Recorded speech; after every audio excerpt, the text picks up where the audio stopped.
Nice. My goodness. We live. Are we Goodness. are we up? Are we up? Wow, but that's what she said. Yep. Are we up? Hopefully. Are we up? Yep. Is it up? What can I do? What can I do to make sure it stays up? Everything. Just keep stroking it, baby. Oh yeah. Damn it. I was about to say the same joke. Yeah, keep stroking it. Keep Kenneth. tugging it. We saw being friends. What? Yeah. Is that the new Stay hard. catchphrase for the Oh, week? man. Keep stroking it. Oh, God. Stay hard, feel strong, keep Keep stroking it. Pickleballs. Oh, how many balls Aw. must we pickle? Oh, dude, I didn't get to take a photo, but I saw on the road route to the deep south the pickleball center. It's like this big Center ass of warehouse. all pickleball? I The don't know. mecca of Maybe pickleball Is that, it's the is source. that in front of South Mall? No. Guess I've heard of it. It's on like what the fuck? What's that long ass road that the P2P takes? Oh, okay. No clue. It's a long I didn't route, know. like one of those. But yeah, I The will Mecca, try. the pickleball Mecca. Yeah. I will try to Yep. photo it next time. Before you Also- start a game of pickleball, you have to face in the direction of the pickleball center. You know, You have to pray. to pay respects. Is it also like a national crime? Like not Yeah, standing yeah, up yeah. in the theater for the fucking lupang hinirang? Yeah, dude, you have to respect the pickleball. Yeah. Before you guys play a game of 1v1 pickleball, you Mhm. have to do the mantra and say the words, let thy paddle chip and shatter. What? You have to do the salute too. You have to do the salute. Oh man, I'm Oh, no. I'm missing a few jokes here because I haven't Aw. watched shit. Oh, dude, haven't it's watched Dune, Dune? baby. It's dude, baby. Oh, Yeah. Dune. Fuck. Okay, I thought you were Yeah. going on an Odyssey thing. No, Fucking- no, it's the Okay. It's the dude thing. Let Yeah, thy knife chip Dune is and basically the Damn, Odyssey you're in like right. a fictional space desert, right? I mean, SpongeBob the movie was basically the Odyssey. I but- did It's- see I that know on that, my like- YouTube feed, you son of a bitch. Mhm. dude. Mhm. Like trivia, House Atreides is a direct descendant to Agamemnon. Oh, in the Dune That's why canon. the family is cursed.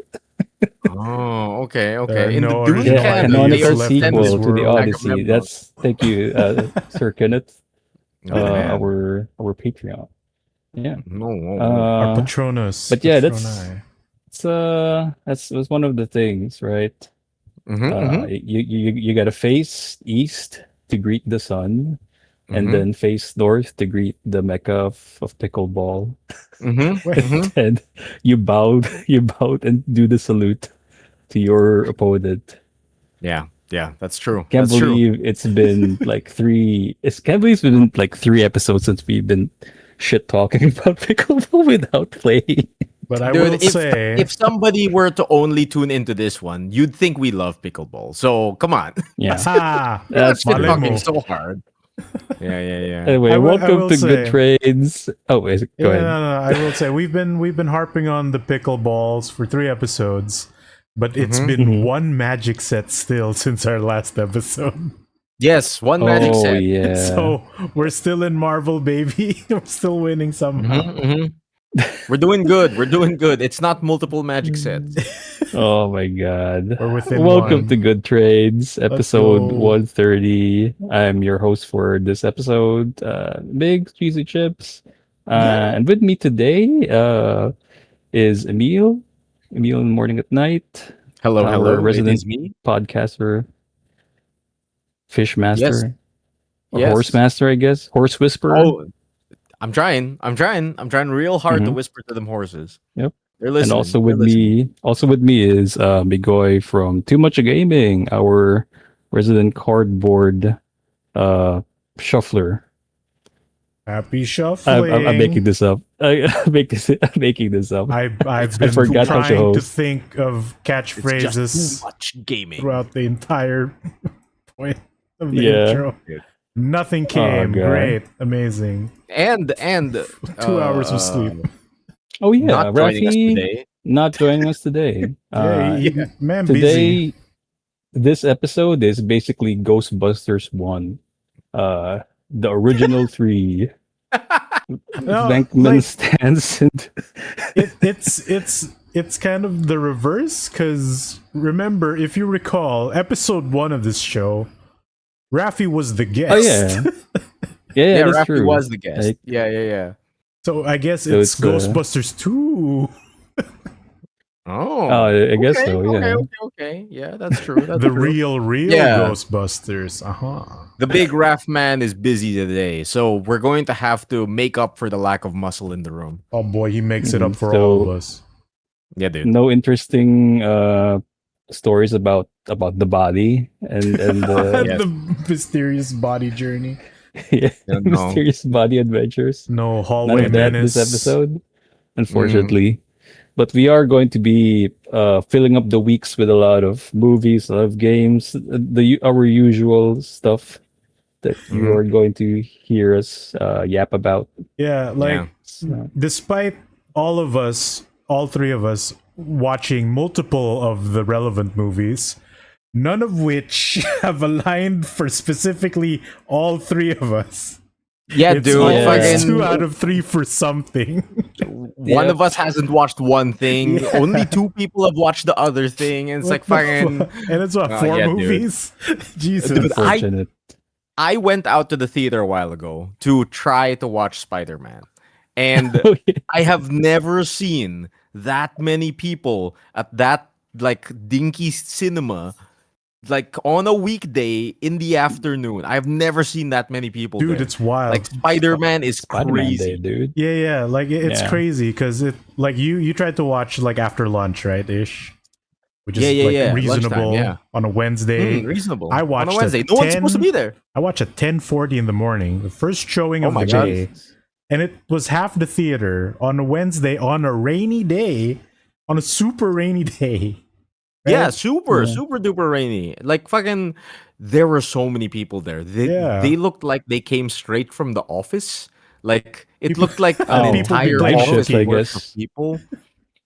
And like Probably half night of them shift, were right? wearing like Spider-Man hoodies. Like they were there Oh, for okay. like I thought about repping it. Spider-Man, my dude. Dude, like I thought about it, but also like I thought that maybe just the sheer sweatness might not rock, the hoodies. But I should have brought it. It Wait a got minute. really cold in there. I thought you did brought the hoodie I thought because about I saw it, you. but then when I went out, like it's gonna stop raining once I step out. It did not stop raining. It did rain Nah, the dude. entire time. it's still It's gloomy still as hell. raining, Jesus. Dude, I'm looking out the window. It's not. Yeah. It's not. It stopping. looks like England And like out there when right I now. stepped out of the theater for the second showing that was gonna happen, right? 4 Spider-Men in full costume, all of which wow. were different. So they talked Damn. about it. The Spider-Verse themselves. You got Oh, Punk, wow. you got Noir, you got Spoods, you got I think the PS4 Spoods? costume, yeah. Like Spoods came out? regular Spider-Man, right? Regular. Oh, okay, costume. okay. I thought I the thought- actual Spood meme. No, no. Yeah, no. like I was thinking you got someone with a lumpy head, like in the theater. There were 4 fully dressed Spider-Man. Oh man. They're gonna have So to are we wear that gonna- for 2.5 hours. Wow. So for our viewers who's checking out the stream, today is Spider-Man brand new day.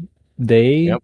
First day. So first day of the movie showing up on cinemas. That's Mhm. why there's a lot of people for some reason. I mean, it's not for some reason, but it's Spider-Man. It's Yeah. New York. We're out there right now. Yeah, It's New and- York. New out York and there. again. Yeah. The plane of New And York City. Migoy watched it. I also watched it. Unfortunately, tried. because of I tried. Emile tried to watch it, but there's just too many New Yorkers right now outside. Mhm. It's true. On It's a true. They're out Wednesday. there in full force.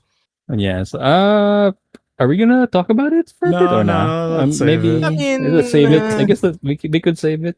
We could It's also save it for when literally- Rafi gets back, right? Yeah. Yeah. It literally Yeah, hasn't so- been so- even half a day since it's. Yeah, like Hmm. so that way, like all of us would have watched it. We can align it. We can align it.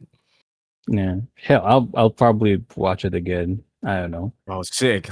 He'll do it again. But let's see. I'll do it again. Let me tell you some. But no, but yeah, we'll save that probably for next episode for sure. But we could start our weeks. I could probably start mine. Yeah, sure. Go ahead. I want to hear about your week.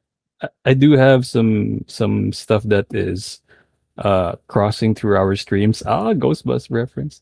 Okay. So so I guess some quick stuff that I want to tackle first. So I did have my first RTT or Rogue Trader tournament Oh, for that's what that stands for. the new edition of Warhammer 40K. So it's just for those of you who don't know, a Rogue Trader tournament is your basic 3-game tournament for one day. Okay. And from what I've already informed everyone on the podcast a few episodes ago, an RTT is one day of 3 games, and then a GT or a Grand Tournament is normally 2 days of 5 games. So, but I participated last weekend was Warhammer 40K tournament. And it's the new edition, which is kind of interesting because they got rid of the little big circles, which are basically the objective markers. So there's no more objective markers or objective circles on the map.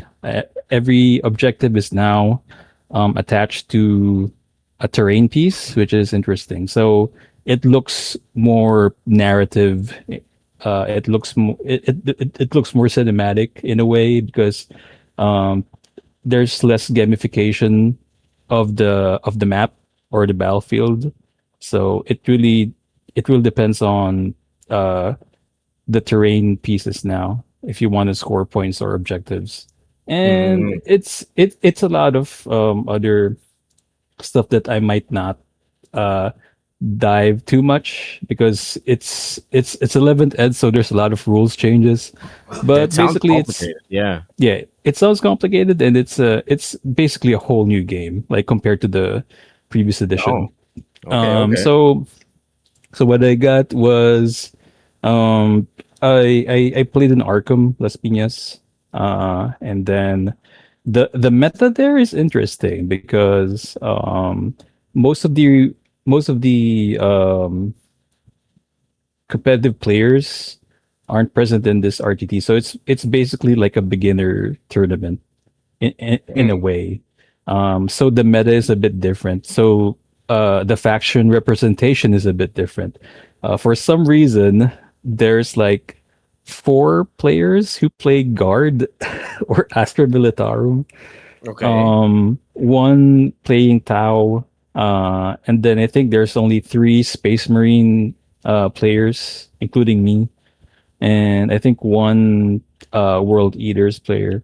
Suffice to say, it's a very shooter heavy meta during this tournament, and there's one list that's kind of interesting that sort of beats all of those lists, or at least the idea of that. Of the shooting meta that's happening during that weekend, it's the World Eaters list, which is basically all melee and has buffs that is anti shooting sort of. So it's pretty interesting. That list got second place, so that's kind of cool. So for my run, so that one was on second place, and then the guy who won was the Necrons player, so that's a very solid list also. And the third one, I think, is the Astra Militarum version of Emile. What? Oh, that guy. Yeah. So my quick report. So my first game was against that third placer, which is he is using an Astra Militarum list that has 2 Bane Blades. So if you guys don't know what the Bane Blade is, it's like the biggest tank that ever existed in Astra Militarum. So it's like, I think, 10 inches That's long. what she said. Yeah. That's how big and bulky that tank looks like. And having two of those are are a mess. And then along with those tanks, they have like a bunch of Bolgrins. But that's not the most interesting part of that game. The interesting part is that the player who's piloting that list, for some reason, I kid you not, Emile, he just moves and kind of looks like you. So Okay, so you've messaged us about this oh yeah, this doppelganger of mine, and you said he Mhm. looks like me, he He talks like talks like me, you. but Yeah, and he kind of plays the like you part too. I don't understand is when you say he moves like me. How do I Yeah. move? What the fuck? I mean, I think we've talked about this like offline. Like he has elbows out. You know, What whenever does that he mean? What does elbows out mean? elbows out, baby. Like how can I describe it? Like whenever he explains stuff, the hand gestures are very similar, like eerily similar. Elbows out, hands presenting like it's a new dish. So stuff like that. And then how he also explains his rules, how he presents his miniatures is a bit similar to yours on how you play tabletop. So be it in Magic or in Kill Team, What the it's fuck? it is similar. I don't know like how I could describe it. Like I think Migoy and I talked about this also offline. And when I told him how he talks, he immediately gets it. Like whenever, for example, Emile, like whenever you like for example, I got rid of your what's that? Um your Tau infantry. Normally what you Okay. say is, oh, they're dead. They're gone. Uh, okay. It basically does that also. And I then still don't understand elbows out. What does that mean? What do you mean my elbows are out? I don't think we have I mean, proper video evidence of that ever happening, but Out like there yeah, doing what? surely when we present it to you one day, you One day might I'll figure yeah. it out. understand. And then I think the most uncanny thing is that whenever he switches to Tagalog, whenever he switches to speaking to Tagalog, it's how you speak Tagalog, I feel. Like Oh, yung biglang matigas na Tagalog. You know what I'm saying? I've been told I sound angry in Tagalog. But besides, it's uncannily similar, and then also how he dresses is is funnily similar in a Oh, way. Like I sent you guys the picture of my opponent before, like this weekend, and yeah, it's a joy.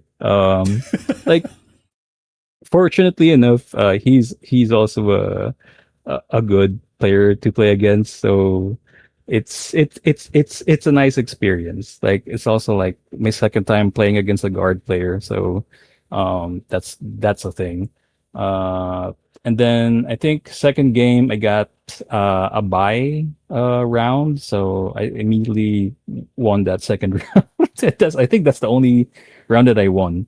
oh shit. The Okay. the buy round. And then the third one was against another Astra Militarum player, which is a different list. It has a lot of here, not really a lot of heroes, but I think he has one hero. I think it's Yarrick, um, Yarrick Bale Eye, and then he has his list has more infantry and more reserved units who can just deep strike anywhere. So uh, compare that to the first guard player who's basically just two Bane Blades and a block of Bullgrins. So that's a different list for sure. I lost Mhm. that list, and I think for those two games that I did play Warhammer. It's a good learning experience. The first game was a bit closer, but the third one was, I think I got outscored because of the mission objectives. Basically, he did a lot better than me on that department. So it's nice. Like even though I lost, it is very interesting. I had much more fun playing this version of or this edition of Warhammer 40K than the previous one. It's much more different. So yeah, I might play more. Cool. So that's why I'm I might shift focus on 40K than Age of Sigmar, because Age of Sigmar right now, they do have a different or new season, but it's not um picking up on me when it comes to something, because I'm trying to look for something new on the orcs on that season. But so far, it's nothing different. There's no new units that interest me, so I have yet to play it. So let's see. Like this weekend, I might play some AOS also. So that's the thing to look forward to. But yeah, the RTT, that's pretty fun. I would probably participate in smaller tournaments similar to that one. So I'll see. I'll see what I can enter. So that's for Warhammer. The other thing that happened this weekend was the Tokon beta. So Marvel Tokon has an open beta for both PC and PS5 users. So I did get to play a bit of the beta during the weekend. So far, it's interesting because it's, even though it looks like it's a tag fighter, it isn't. It's mostly 1v1 with a lot of assists, but you can still change characters. Your team shares one health bar and 1 meter. And then it's pretty similar to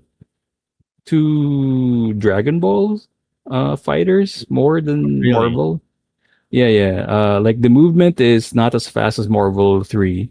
So it's more similar to Dragon Ball. Man, And I'm sad I wasn't able to try it because like fucking like yeah. weekend they chose for it. I was busy the whole fucking weekend. And Oh whenever I yeah. got home, I just got tired. Like I downloaded the thing, Mhm. I couldn't fucking get on. Yeah, it's a very tight um beta. Like I think it started during Friday, but yeah, like I know that the event that you went to is also like also started on Friday and ended on Sunday. So Yep. so there was no time. But yeah, I think one of the uh I think I think my main gripe, or one of the things that really needs to be improved, is probably the PC version and how it's being logged in. But I'm not sure if if it's a beta thing or not. But whenever I open up the beta, it it forces me to sign in on the PSN account That's the every Sony Yeah. time. thing. That's the Sony Yeah, push. like Sony things. I can't remember if because we did play a bit of Helldivers 2. So I can't remember if during Helldivers 2 you can just automatically sign in the I don't PSN I account. don't think Helldivers required me to PSN. Did it? I don't Uh, remember. I don't think it did at the start, because remember, Helldivers was the game that got Got pulled removed. off mid. Yeah, Yeah, yeah, in the during middle Yeah, of yeah, its run, which was also because of the yeah. Sony nonsense. I have a vague memory about that. From what I remember, you did like it did kind of made you try to sync your Steam account to the PSN account, Yeah, and yeah. that's it. After that, it automatically signs you in your PSN ID if you do have it synced. But yeah, in the Marvel Token beta, you're required to sign in every time you play the game, which is kind of annoying because that's just one like one wall that you have to do before you get to play.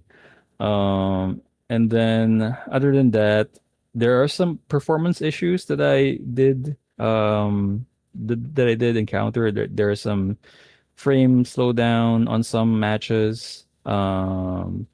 But other than that, it's just like one match or two matches or one startup. I think the second time I tried to boot up the game, it did slow a bit, and then the more minutes I put in, and it um, kind of melts down to the acceptable frame rate. So like 60 frames. Like it started 20 frames when I was playing it Jesus on my Christ. second boot, and then it just went to 60. Like it went normal for some reason. I don't know what happened. It's probably a Discord thing when I was trying to stream it to you guys. But after that, it it kind of normalized. And then there's also the netcode problem. Like I think we did experience this when we were trying out Strive or Guilty Gear Strive when it went on open beta and even during launch, which is the netcode is not as stable. There are times where the rollback is bonkers, like okay, 11 or 12 frames rollback. Um, so that is unplayable. Unfortunately, it's happening to me whenever I am playing against a guy from the PS5 It's a doing crossplay. crossplay thing. Yeah, but on PC players, it's fine. Like the netcode is okay, but it's not as good as Street Fighter 6. Like I think that's the standard right now. If we are trying to look for a good rollback netcode. So yeah, that's my only gripe. Gameplay wise, I think it's too early to kind of be disappointed because, you know, like it's the game's gonna launch next week. For sure there's gonna be vanilla blues, you know what I'm saying? Like it's not gonna be perfect. It's gonna be growing or you know, like an evolving game. But from what I've played during the beta, I've enjoyed it. There's some weird things about the game that, you know, if you're used to playing Marvel, uh, you'll notice it. Like for example, some of the uh, some of the like windows uh, for assists uh, is weird. Like you can't call assists when you whiff moves. Can you Oh, like you get what I'm saying? Like Yeah. you yeah. can You you can can't call save yourself. assists on Yeah. neutral, and you can also call assists when you've hit something or you've hit the blocking opponent, but you can't call in assist after you whiffed like a spider sting or a grounded move. So that's one thing that should be normal in Marvel games, right? Like those are pretty much free form when it comes to assists. So there might be some limitations on token that, you know, like former Marvel players would notice. And then I don't know, like um that's it so far. Like I think the assist system is something to get used to, but if they are gonna improve it, the better. Uh like what can I say about the assist system? So in Marvel, you guys know that in Marvel when you choose characters, you get to choose the assist type, right? Yeah. In Marvel Tokon, the team composition or basically the order of characters determines what type of assists you get. So in during the character selection screen, the first character that you choose is your point or basically the leader. And Yep. then the second one would be the shooter role, which is it gives you the shooter assist. So it's basically projectiles. So it's recommended that you place in characters that are zone heavy, like for example Magneto or Doctor Doom or Star Lord. That's where you put them to make them more effective, uh, hypothetically. And then the third one, the third character would be on the I think the anti-air role. So assist that's going to be in that slot would be for anti-air. And then the last one would be called the assault type, which is basically a horizontal, like melee attack type assist. So it's pretty it's basically the order of your characters that determine the assist that you're gonna get.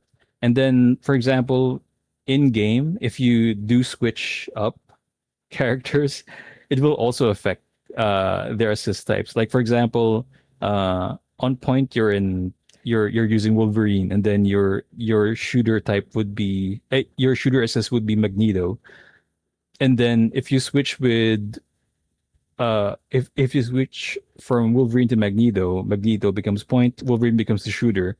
But if you switch from Magneto to your assault, that means Magneto's assist will become Oh, assault type. you can shuffle So your assists yeah, mid you combat. you can shuffle your assists depend on the point character. That's wild. So yeah, and it's a bit easy to determine like the assist type that you wanna also uh like show up on the screen.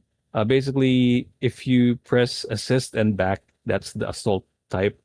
Down and assist would be the anti-air type, and then the forward and assist would be the shooter type. So Okay. that's how they mapped it. So it's left, down, or right. Um, and yeah, that's how. And then the tag system is like the handshake tag system. So you can call an assist, and then you can press the tag button, which is L2, to manually tag. But you can also, Mm. I think you can also just straight up tag with a direction to if you want to straight up tag depending on the layout of your assists and characters. So yeah, so far it's pretty interesting. I hope during the launch um the PC issues will be solved a bit. I'm not expecting to be um solved altogether. I mean, There's gonna it was a be beta, issues so for sure. hopefully they use whatever they learned there to make the launch better, right? They Yeah. should. So It's yeah. So like, hopefully, yeah. yeah, because Arxis's record with fighting games on the PC have been buttery smooth, like Fighters and Guilty Gear. Mm, Oh, those were all great. So it's weird how this one is causing a vast amount of issues that people have been reporting. Like people yeah. have been showing that the game takes 70 to 90% of their CPU for no reason, even at the Yeah. lowest There's a lot. settings, which is Mhm. super bizarre. So yeah. I mean, I guess for the PlayStation 5, like people, there's not much Yeah, like I heard issues it's that's pretty fine reported. on PS5. Yeah. So hopefully, I mean, yeah, hopefully they do spend time fine tuning the PC version so that it'll be a lot smoother by launch because yeah, that's also a lot of people playing on the PC. Um, but yeah, so far that's my experience for the Tokon beta. Um, what else? It's in my list. I guess we could um talk about Ghost in the Shell. So there is the new Ghost in the Shell series that's I think it's showing on Prime Video. Oh, so So that's why so I'm not seeing it. Huh. I yeah, thought it was it's gonna be on a Netflix. No, I no, think Oh it's it's an on Prime. well. It's on exclusive. Prime.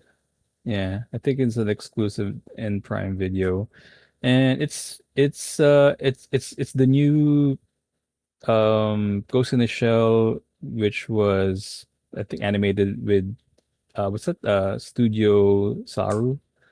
Yeah. Yeah. It's Yeah. it's by Science Science Saru, yeah. The Dan the same Studio people Science behind Saru. Dandy Dan.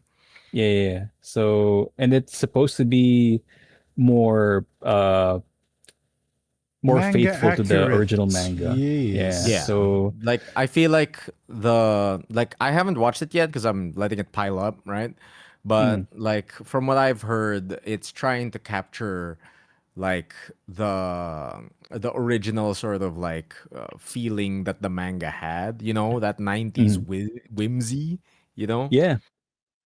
I've watched only the first episode just to try it out because yeah, like you said, it's a new season and it hasn't been that much going on. I think the Mm-hmm. third episode would air would air this coming weekend.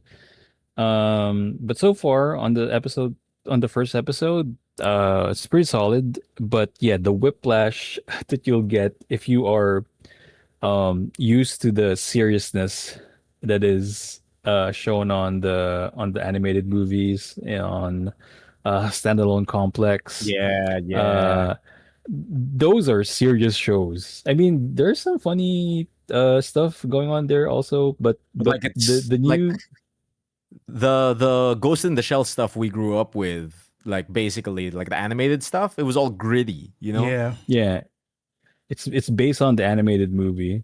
So this one, which is based on the manga, yeah, the sudden whiplash of just being quirky and funny and Mhm. just crazy, is yeah.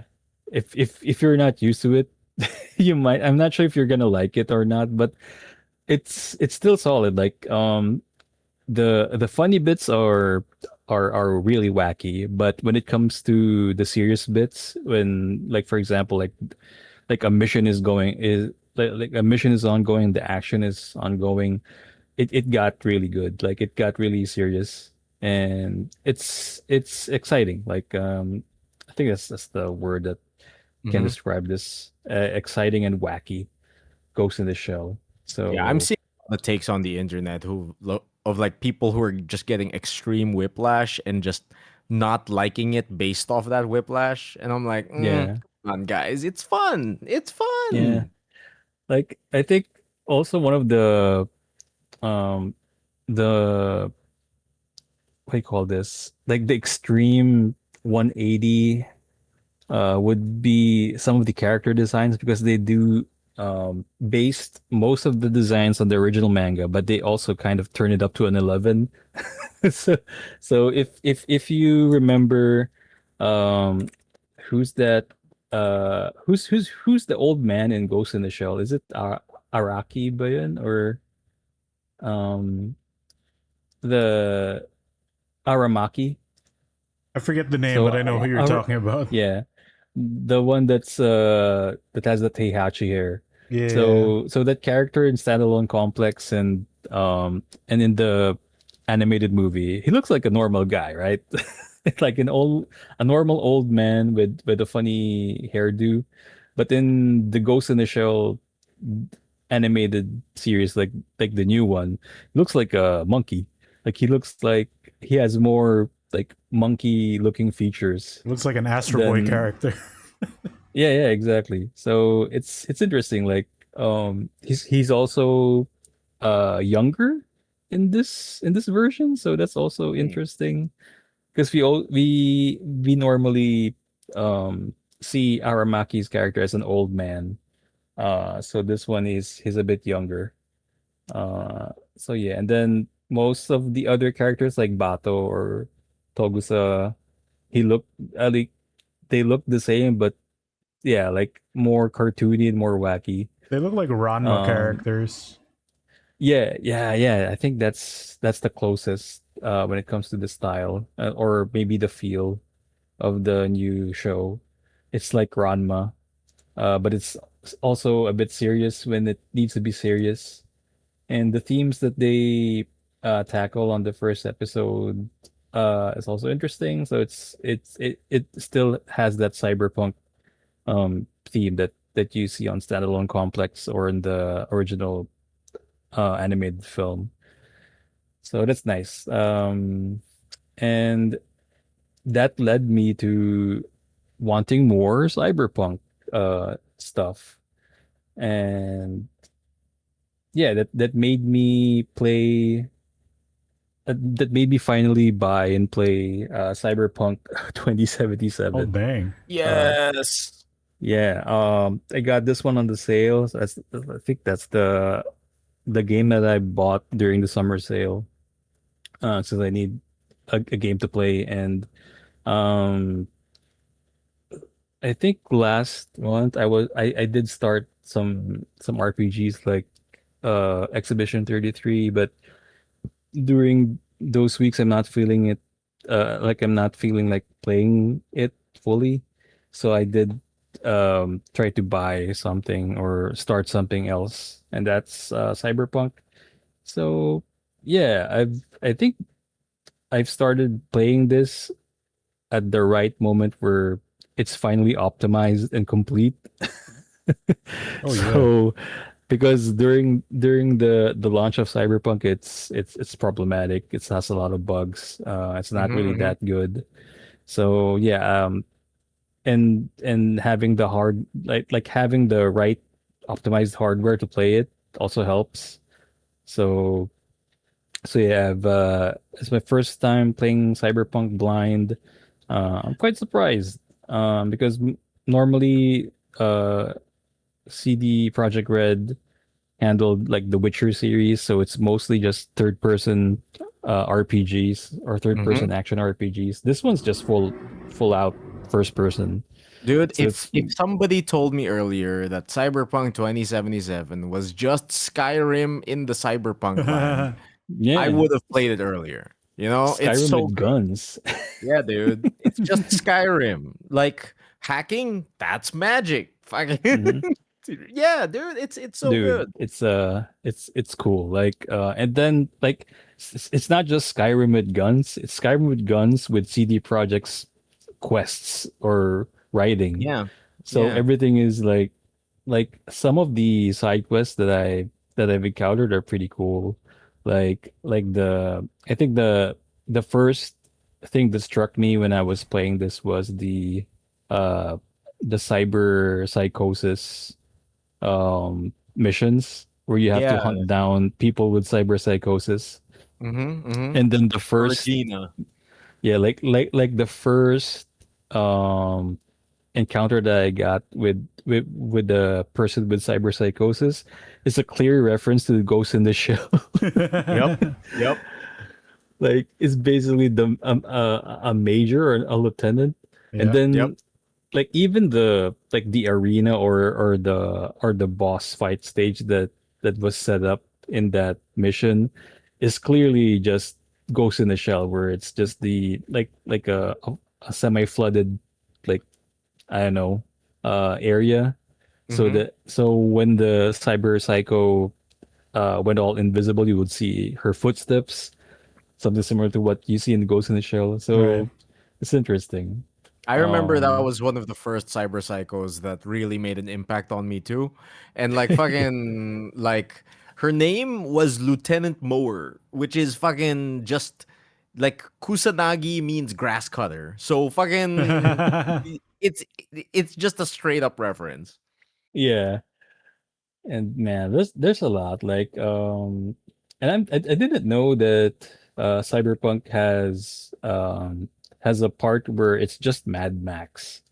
Like there's just Oh yeah. there's like a path in your character development that if you want to be an what type of backstory you have, like so there's like if you want to be corpo, you want to be like a nomad, and I think nomad is the one where you're basically just outlaws outside the city, and it's just like Mad Max. You so basically there's missions where you're outside the city and it's just desert and just full of war rigs or just customized vehicles or cars, and it has that Mad Max feel. Um, yeah, I think those are some of my favorite missions also, where it's just outside the city. It's just all desert. Yeah, man. Um, yeah, so far, I did progress a bit now on the main story, and I just gotta say, like Keanu Reeves worked his ass in this game. Like Dude. I never expected him to be doing full time voiceover work. Like I Uh, remember like in an interview, Keanu said that this is probably the most work he's put in for anything. that's crazy, dude. Um, uh, like I was expecting like him just like normally doing the work like what you normally experience in like licensed games where they just borrow actors from the movie and then just let them record lines and shit. Like Keanu was full on acting in this game. Yeah, man. And Yeah, man. He's doing good. he was on the main campaign. So that's something. So it's a treat. Like you won't you won't experience a mediocre voiceover job from Keanu Reeves here in this game. He's basically pouring his heart out on the game. So that's cool. But yeah, hopefully I would be able to finish this month so that I could tackle more games. I haven't bought the expansion yet, but I heard that's also good. Like they Oh had yeah, Idris Phantom Elba. Liberty is really good. Idris Elba, man. Yeah. Knuckles is in it. Yeah. Oh Right. my God. I forget. Knuckles is in it. Okay, so I think the last one that in my weeks would be the Odyssey. Have you guys watched the Odyssey? The Yes, new No, Christopher I have Nolan not. I movie? have. Uh, I have not. I plan to watch it with Donna soon, though. Dude, it's Yeah. wild because like my feed just became a clear divide of people who have read the book and people who have not read the book. Oh no. Oh man. Like I I think went to high my school with you. You should have read the damn book. We made reports on that. It's I so funny. I think I read a bit, but not the whole book. And my only clear reference to the Odyssey before was the movie Troy, Which starring is Brad Pitt, wrong. which is wrong. So all of the, well, not really wrong, but the like the thing with Achilles, he's not really there It's in the no, because that's in a the Fall of different Troy. book. Yeah, it's a different book. But they did had some bits where Yeah. they had Odysseus planning how to topple Troy, so stuff like that. Um, but yeah, having that clear reference is such a weird experience when I was watching the Odyssey because you have a clear picture of what Agamemnon looks like. Uh, and for me, he's Brian Cox in Troy. So it's kind of weird that in the Odyssey, if you see Agamemnon, he's just like he's basically just R-maxing Yep. throughout the whole movie. It's this big, large man with black armor.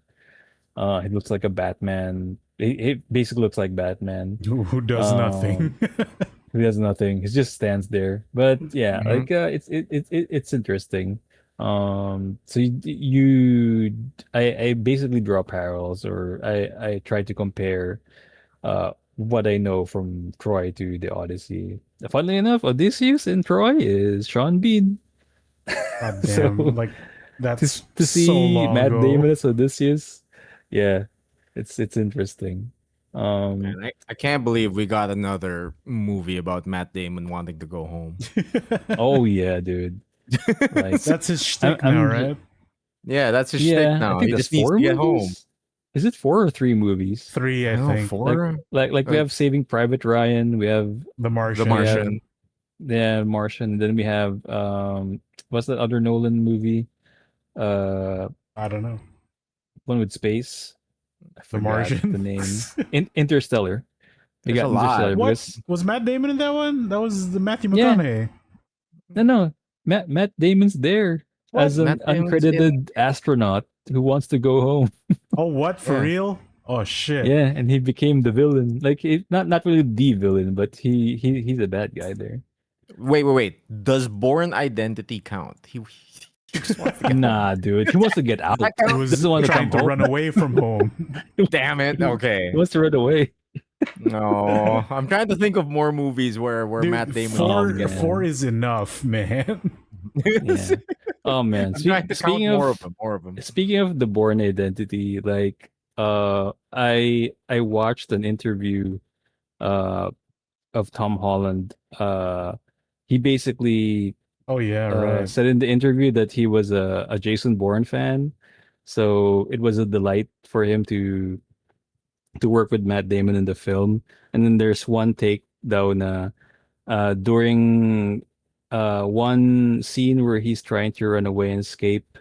Like Matt Damon yanked him out, and then after the cut, he said, what's Dreadstone or something like that. So where's Dreadstone or what's Dreadstone? And then yeah, it's basically a Jason Bourne reference.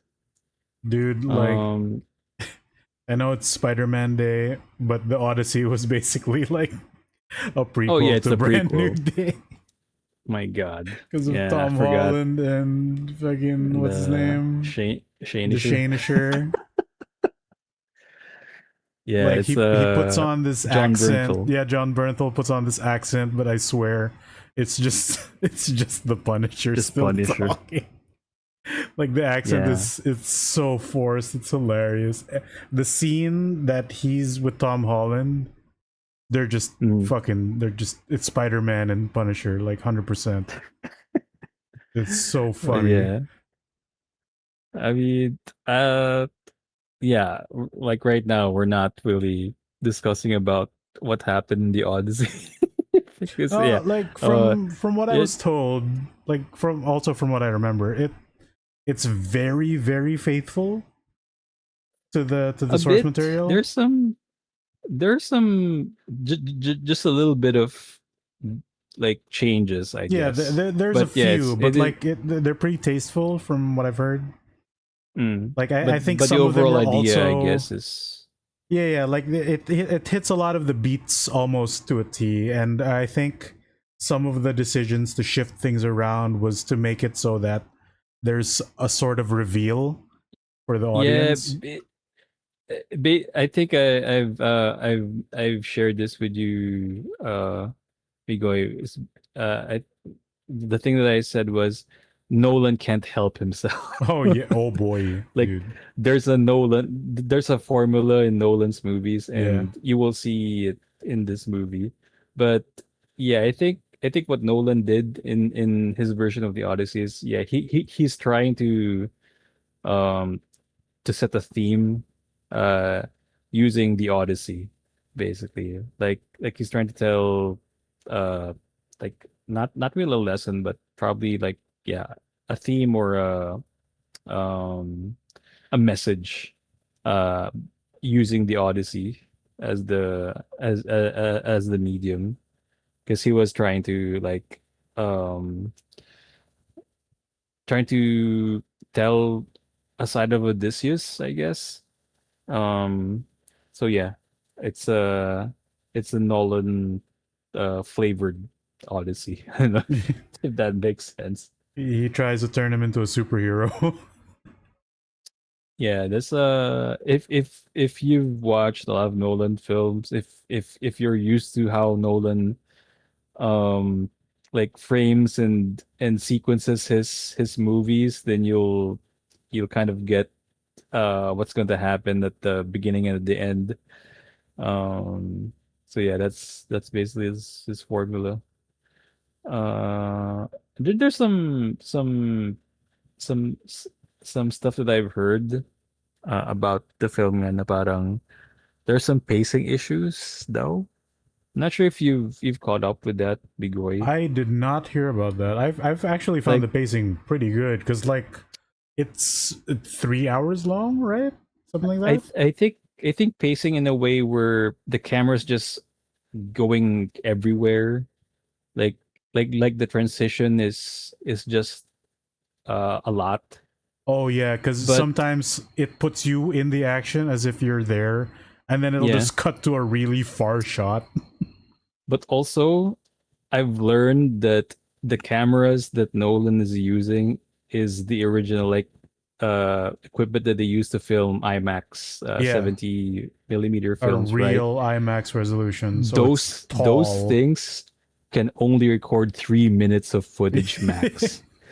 So What the what's fuck? happening? So what's happening is that they can only shoot for 3 minutes max, and then they have to cut it. So that's why there's a There's lot so many of angles. a lot of shots where you think that there's a lot of transitions and angles, but they're just trying their best to actually shoot it in one continuous flow. Um, that's what I read about it. Where there are some shots where there needed to be more than 3 minutes. So what they do is that once they cut after minute three, they try to hold on the shot. So actors and extras will hold They can't move. a sequence. Yeah, they can't move, or they try to go with the momentum of it, and then they shoot the next shot of the next 3 minutes. That's So crazy, dude. it's like when Power Rangers transform; they have to stay in place for the props Yeah, to yeah, get put in their hands. yeah. So yeah, if you're gonna watch the Odyssey, yeah, watch out for that bit where if you think that a lot of camera movement is happening or a lot of like shots are being done, it's because yeah, like IMAX cameras can only record a maximum of 3 minutes before they cut it. So that's an interesting bit. I did not hear about that. That's Yeah. Sounds hilarious. crazy. That sounds Hey, but yeah, expensive too. it is. I mean, I think what they did was that they have to customize the rig also because the original camera is too loud. Oh Like it fuck! Yeah, it isn't buzzes it like so super loud. duper loud? Like I saw that they had to build a soundproof box around the Yeah, camera. like a soundproof casing. Hmm. So it got too bulky, and whenever they try to move from location to location, you could it's a very arduous process Like of going through That's locations. the fascinating. crazy thing I saw about it is not only did they have to build a soundproof box around it, in order to be able to capture speaking scenes, right? Yeah. But Yeah. the other thing I saw was they had to custom build around that box because Yeah. the box was so big and stupid that in order to capture like conversation scenes, they had to rig a bunch of mirrors up so that the Yeah, yeah. actors could see each other The mirror because the method, yeah. box The just got camera's in the getting in the way. way. Hmm. Yeah. That's I funny. saw like the diagram or of how it works. It's interesting and also yeah, that's a thing I guess when you're going That's the to thing. shoot Kind of silly, but I IMAX guess movies. that's what it needs to be done. Man, that reminds me of like how Technicolor cameras were before. They were just Mm. Mm, absolutely gigantic rectangles with like three lenses. Because how they would yeah. film color is it would essentially have to film the same scene on three different strips, each of which being a different color, literally RGB for one scene, Yeah. before it switched to the single film reel, like something 77 millimeter or whatever. So Yeah. we're just back to giant cameras again. At least for IMAX. Like Like that makes sense now because I swear some of the audio was like kind of, like you could tell they struggled with the cleanup on it. Like the the yeah, the there are conversation some. of Tom Holland and Anne Hathaway on like the balcony of their house in a windy day, in a windy morning. Yeah. It sounded absolutely terrible when they spoke, and Like like I they think would whisper, and like you could hear that some background noise still left in there. I'm not even sure if it's intentional because you like Nolan, they have that Nolan buzz or that Nolan like build up music that they're mixing with the audio for some It reason could to be, make it but more like there intense. was no music for that one particular scene. and like the mixing was different per person, even though they were right beside each other, and like, oh my god. Oh jeez. I can't imagine. But yeah.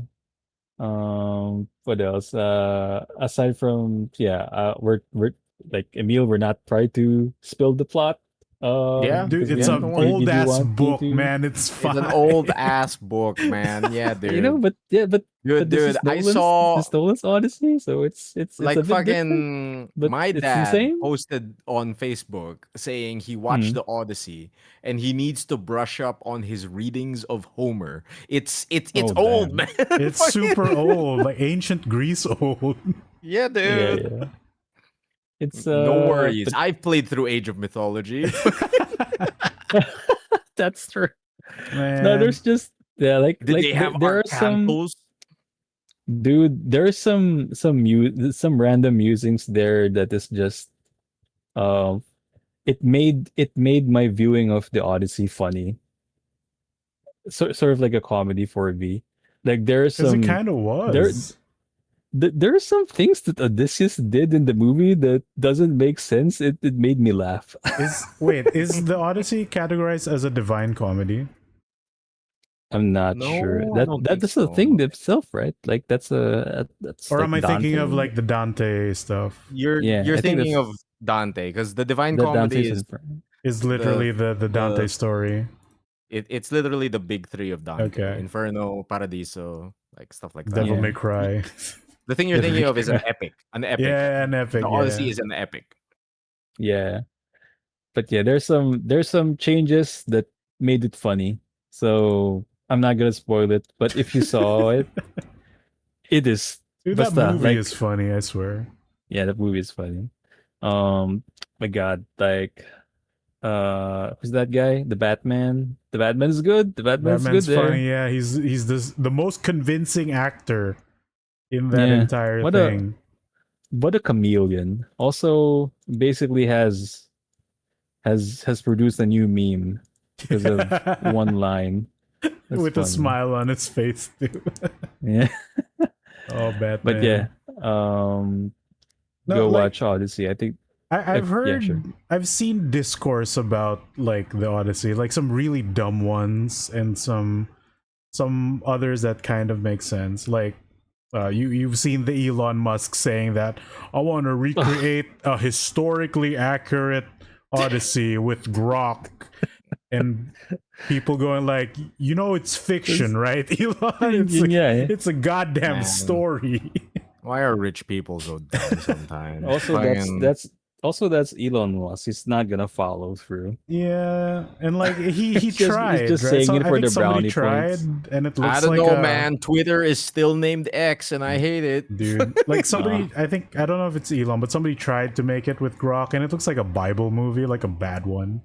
Oh, like an old Bible like an movie. old Bible movie. I saw it. It's terrible. Boring. But I will say that like it's. Like Greeks don't sound like Greeks in the movies. Yeah, we're used to Greeks sounding like British people in movies, right? Yeah. Mm-hmm. But you still get a sense of like, it's old-timey talk, right? Yeah. Surely they spoke something to this. If like the accent might be wrong, but like Shakespearean. Yeah, Shakespearean, English. Like classy English. But in this movie, they speak like modern Americans, which bothers me. I think that's the main gripe or the main issue that like, a lot of people have in this heard movie. that a lot of people feel taken out of it because of the modernity that was injected. Not Super just duper. in the way they talk, but also in some of the costume design. Dude, not just that. The fucking bard. He's just rapping. Oh, come on, dude. That's the thing that I like about that trend. No, but it pulls you out because, like, man, back in ancient Greece, we talk like this. I mean, wait a second. He didn't rap as rap though. Like he just like shouts, the first one, the second one though. Like if you can find that scene, he starts off like kind of preachy, and then like a jam starts coming in midway. I think the more times he spikes that staff, dude. I mean, Nolan did had his reason. Like he did say his reason is because he's comparing poets before as like modern rap. That's I why mean, he chose No, yeah. Kendrick I for can that. I can see that. I mean, not you Kendrick. know. Was that I forgot the name of the rapper. Yeah, I yeah. don't know He was all, anything, so I'm just like basing this off whatever you guys are saying. Oh, dude, we watched this rapper in Fortnite. But yeah, it's yeah. him. Like It's one of those. I can't oh, remember. I forget the name. that's one thing that I like about that movie. Either there is Travis Travis Scott. Scott. Like Travis Scott in this movie, I kind of like it. He was And also the first credited name, I think, in order of appearance. His yeah, name is just Bard. really? Yeah. Hell yeah, Travis Scott in the first. I mean, like, I The get first. it, but that also added to the problem of modernity in my Yeah, ancient exactly. Greek Like movie.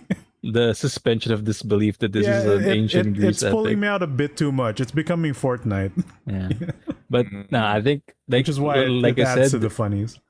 like I said, Nolan can't help himself. He has reasons, and then oh, dude, it made the credits theme so cool. I don't know why, but I thought that credits theme was awesome because they basically doubled down on Travis Scott, and Yeah, it became a I rap. will It's say so that cool. the end credits was kind of cool.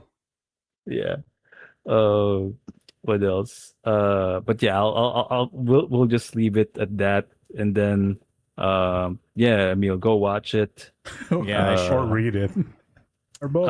I'll also try to I actually want to rewatch it because I watched it on on regular screen and then not an IMAX screen. Oh, you I do can tell wanna how condensed that was. It was yeah. way too cramped in the 16:9 so resolution.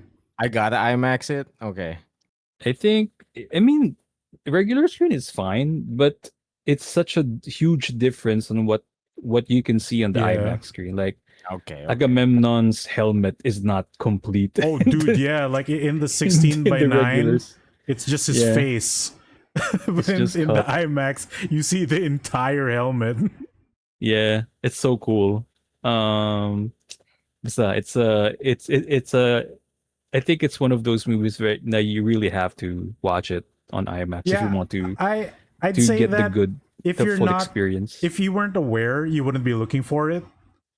But Yeah. because I had seen a comparison screenshot, I did notice that whoa, this particular Dude, frame is way too cramped. yeah.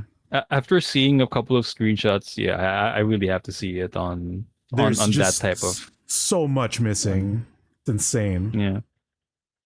Like I'd prefer So if they yeah, make a digital version that's maybe even in 4:3 or something, I think they're just so we gonna can do see it. some of it. Like they did that on the Lighthouse, which is surprising that they stick to the 4:3 format on the Lighthouse.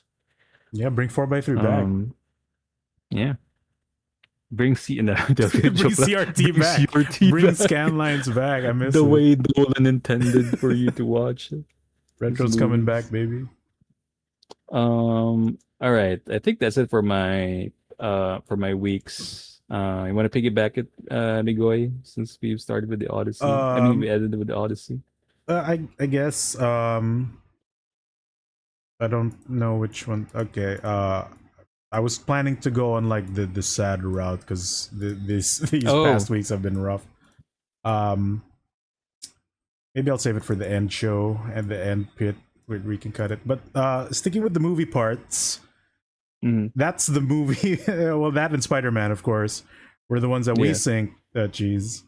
But now it's time to move on to the movies that me and Emile have synced.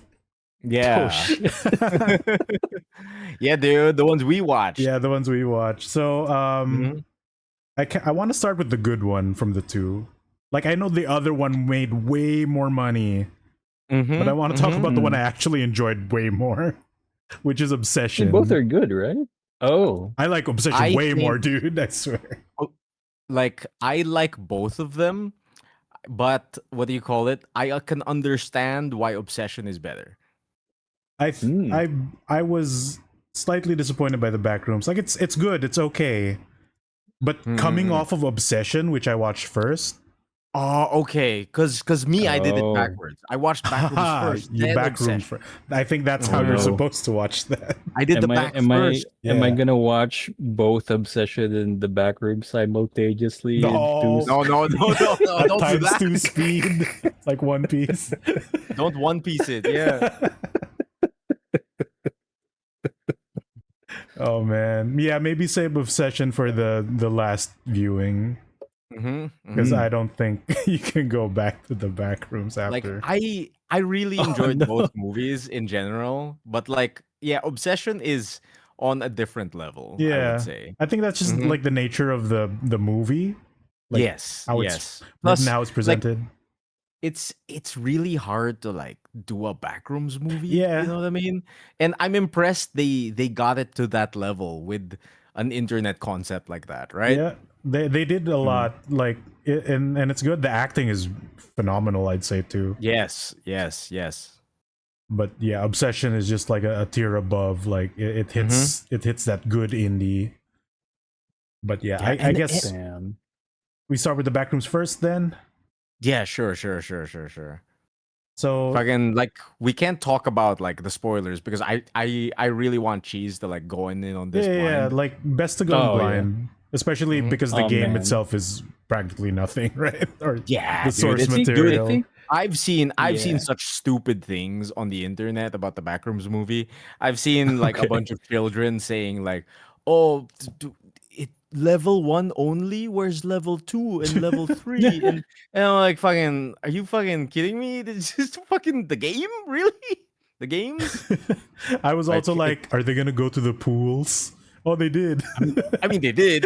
They did go to the pool room. They did go to the pool A room. little bit, Fucking- yeah. But like a lot of like I've seen a lot of sentiment on the internet of like some people not liking the movie because it did not fit their expectations based Yeah. off what they experienced on the wiki and the games. And I'm like, The what? wiki. That's a that's Yeah, a dude. weird thing to The base fan the wiki. No, dude, there are medium, I guess. entire communities now who are just like it's based off a wiki. So like a lot of creepy pasta culture is like that. Like if you think shit like the Backrooms wiki, the SCP stuff, Yeah.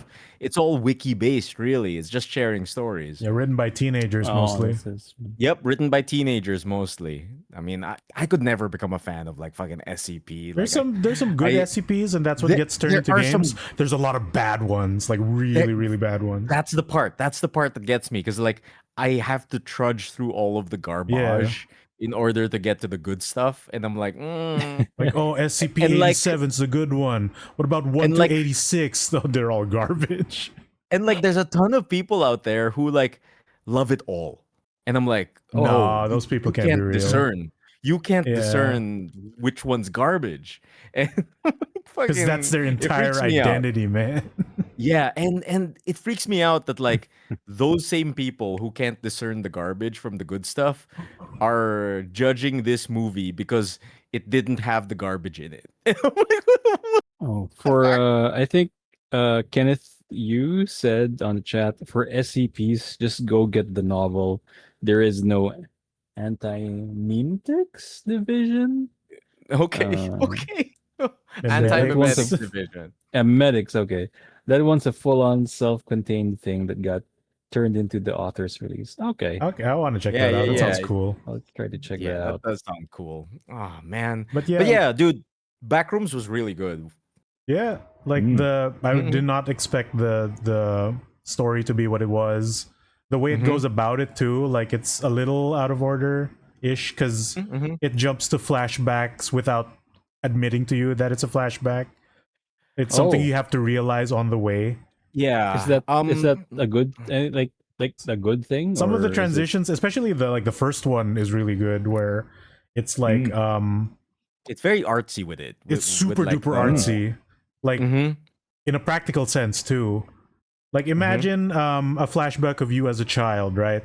You're doing something, then it cuts to the perspective of you're looking at the ground because you're playing in the dirt, and then it cuts to the camera from a low point looking up at you, and behind your clear blue sky you see falling debris of your house, only for them for it to cut to the present where your old house is being demolished.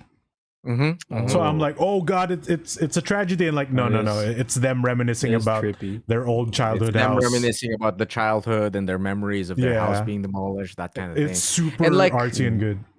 I think it's like a double-edged sword, really, because it's artsy and good, but your regular ass consumer these days like gets confused because like Backrooms does not spell it out for you a lot of the time, and it kind of trusts the audience to be smart a lot of the time.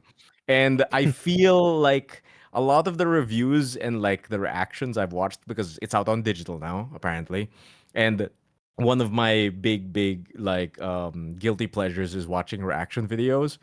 I'm seeing a lot of people who are like, oh, what does that mean? Or like, oh, she's the monster. It's like, huh? Wait, or like, it's a dream. Oh, why did he take the stool? I don't get it. Fucking it, stuff like that. And it's I feel like it's confusing to your regular consumer because of how artsy it is. But I liked it. And like they do try to explain something at the end, which I actually didn't really like. Yeah. But I'm not sure if that was in any of the source material, because apparently like the director of this also made the game of the Backrooms.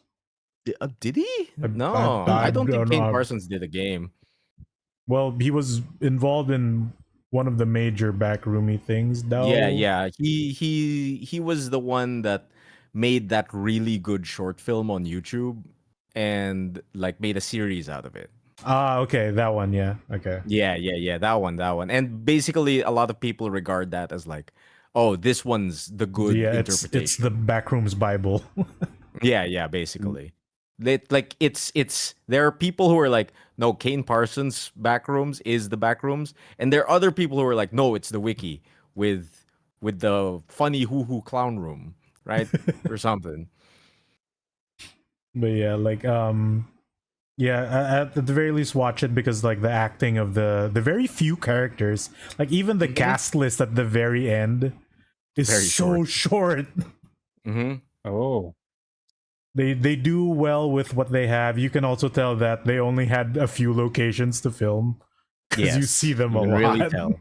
But like, interestingly enough, where they spent the budget, I think, is the Backrooms in it of itself. Oh yeah, because that's good.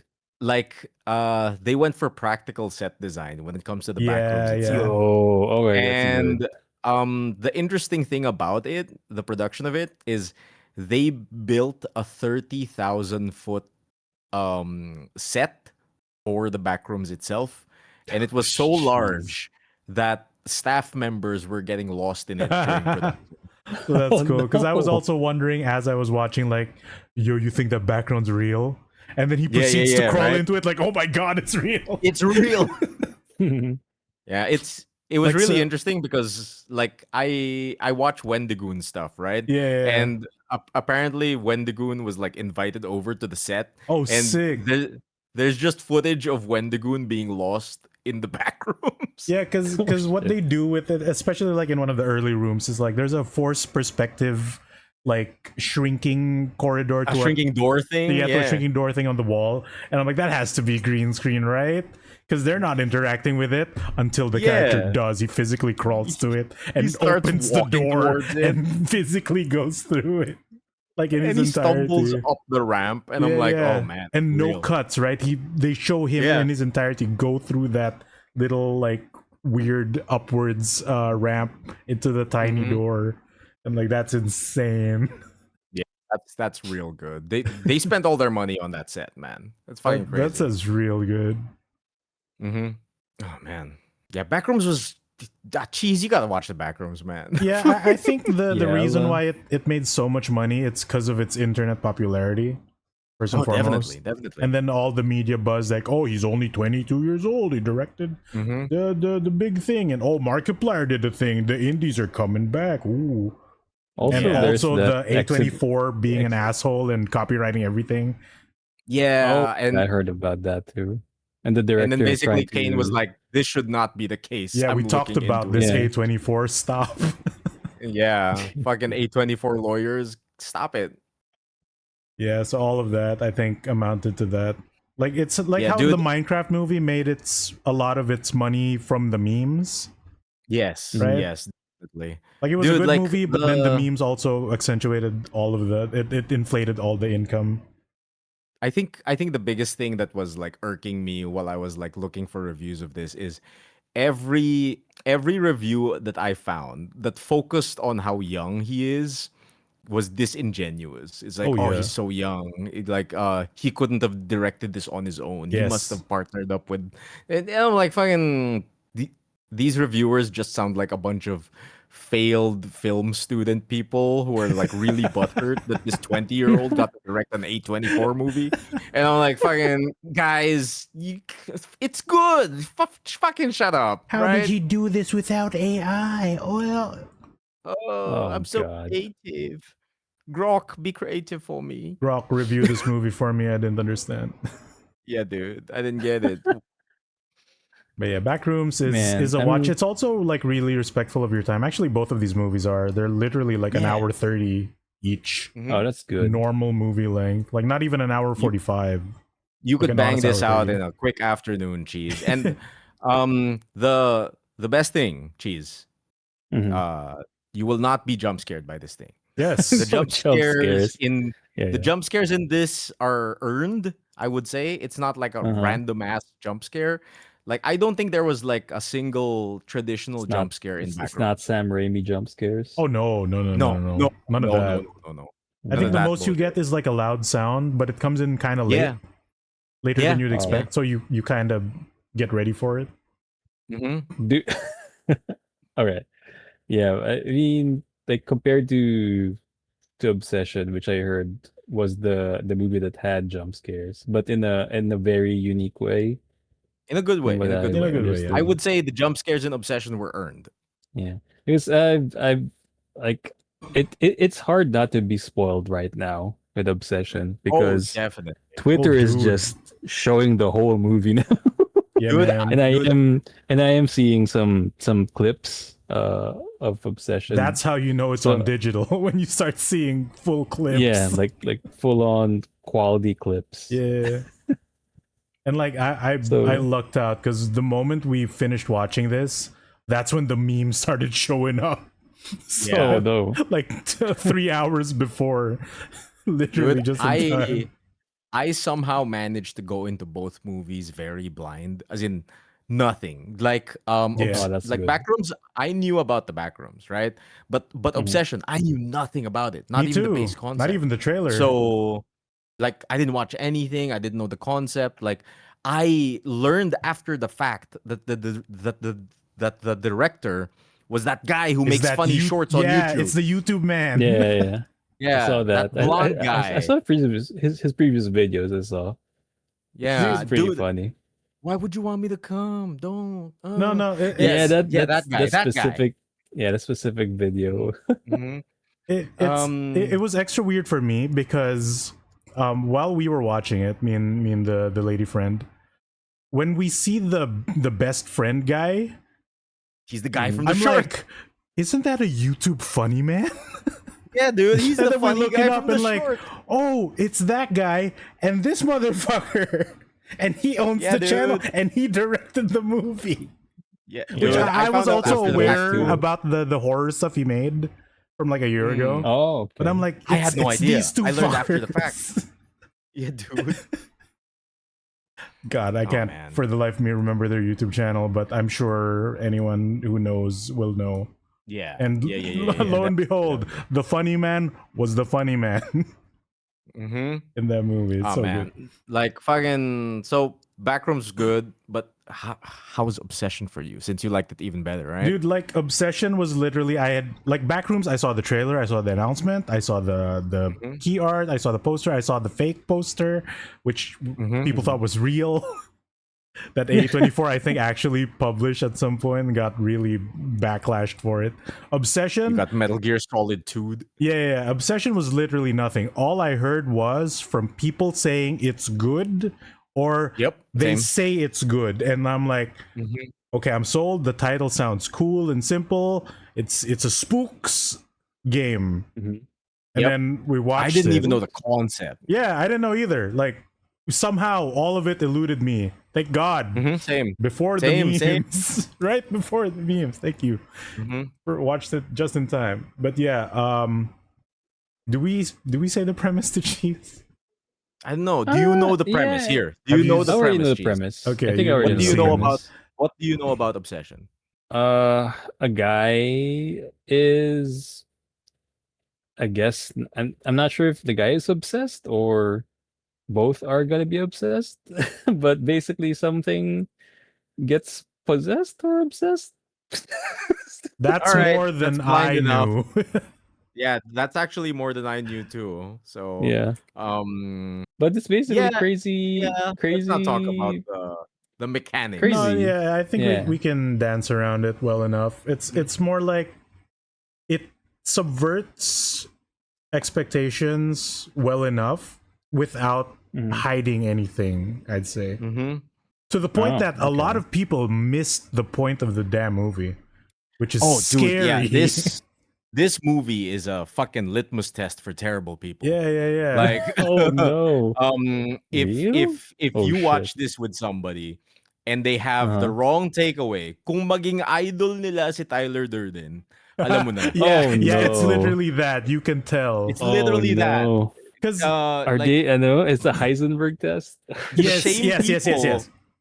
The same people who fucking Holy idolize Tyler Durden in Fight Club are the same people who are like missing the point of this movie. The people who think God, Heisenberg it's is that a hero. kind of movie, huh? Yeah, literally. And like I can argue that while you're watching, you can still sort of sympathize. Yeah, but right. there's a point where there is a point. There is a hard point where you can tell who the bad guy is. And there's no turning back because it just gets worse. And then there's people even defend an early the character. point. Yeah, there's an early point too. There's an early point too that like, yo, this guy doesn't know. Like, or like he has to know, and then it. you hear him speak, and like, oh god, oh god, yeah. Oh god, we're dancing around it real good, but like fucking Cheese, you gotta watch this movie. It's really good. Okay. I know you don't do well with jump scares and scary movies, but I really feel like you'll. I mean, I'd say that there are two major jump scares. One of which comes out pretty early, and the other one is very, very expected. Yeah, but from what the audio balancing is so good that it doesn't scream at you. Yeah. From what I've heard about the jump scare, it's mostly audio based. That's what I heard. Yeah. From the movie. It's not like super cheap. Like they kind of show it on screen well enough, but they add a bit of a loud sound, but it's not as loud as like other movies. Okay. Dude, like, I think I can handle it if that's the case. Yeah. The best part of this movie for me and Donna was experiencing it in the theater because there was a ton of like regular ass Filipino people scared out of their minds. Like they're just like, oh, this is too much. Like I saw so many people just on their phones, like trying to dissociate from the horror. Oh, yeah. Like, like man. they're really, really scared. I could feel it. But like the best part of it was in our row, Donna and I were seated with a Chinese couple. And oh no. Oh man, all we were hearing the entire movie was rapid Chinese, fuck, rapid Chinese, rapid Chinese. Ew, rapid Chinese. What the fuck? It's like suddenly it was so fucking funny. They were having such a visceral reaction to this movie that the English curse words started coming out. It was so fucking funny. Man. Oh man. All right. I wish I saw this in theaters. Yeah. Well, yeah, I was about to do that, like do the double whammy, like the double feature. Yeah. Because Backrooms and Obsession did came out at the same time. At the same time. Yeah. I missed that window. It's kind of sucks. It's the all on length digital. of one Odyssey. 2 movies. Yeah. Wait, no, that is true. You could have watched these 2 movies in the time you watched Odyssey, man. Yeah, dude. like they're really respectful of your time. Like I said, hard hour 30, not even hour 35, not even hour 40. Like it's an hour 30, 35, something like that. But it doesn't feel short. Like they're very well paced. I'm downloading both now. Nice. Sick. Nice. I hope you don't lag during the show. Yeah, I hope I don't lag. I mean, I've already done my week, so that's good. Yeah, so sick. That's the shared movie experience. The Spider-Man will save for a brand new day, some other day. Some other brand new day. I guess the life stuff is major stress that happened. My washing machine broke. Oh shit! So that sucked. Okay. That's bad. It broke mid-cycle. Like it was a unique thing because, like, to be fair, this washing machine is like ancient. It's like 13-ish years old, and the warranty was only for 8. So it lasted way past that. It outlived itself. Yeah, and like, to be fair, most of it still worked. So I did notice over the past few years that like the electronics board was kind of bugging out. Like it would turn on, but some of the buttons wouldn't work, and then it suddenly will work. You know, so I'm like, okay, that maybe, level of old. Yeah, maybe like interesting. It's just not getting enough juice or something. I looked it up. Apparently, that's the first thing to go, if not the main spinning basin motor, which surprisingly did not break. That was the warranty for that. Like the main engine was still working technically. What finally gave way was it's one of those like newer washing machines where it's just one big drum. It's a top loader. Yeah. But it doesn't separate the dryer to like the mini basin. So it will wash and dry in the same drum. Like it'll drain and then spin again, right? So it's really convenient, it's really cool. The problem I ran into, which was a consistent problem at this point already, was it would not drain. So it would do that's a bad problem. It would do the wash cycle, it would do the rinse cycle, it would feel out the timer for the drain, and then once the timer ran out, it would give up and just give me an error message. So I thought like, because it's old and it hasn't been cleaned since literally the day we got it, maybe the main drain pipe is clogged. So I opened the back, I found out that you can just yank the drain valve open. Drained fine, like no blockage. It drained like it normally would. So I'm sure like there's some stuff in it, but I could still drain it manually, like until it was empty, right? So I looked it up again. The usual fix was there's a separate motor that pulls, or like it literally via a metal string tugs the drain valve open, because for these particular ones the drain valve is sideways so that it can drain itself, because otherwise you'd have to open it like the other washing machines with the manual one, you'd have to open it yourself. So for this one, like the machine would do it. So I deduced that it was either the drain motor itself was wonky, or the board itself finally gave out and wasn't supplying electricity to said drain motor. But to test either, would require replacing either parts, which, since it's a 13-year-old washing machine, are hard to find or expensive, and it's usually both. Yeah.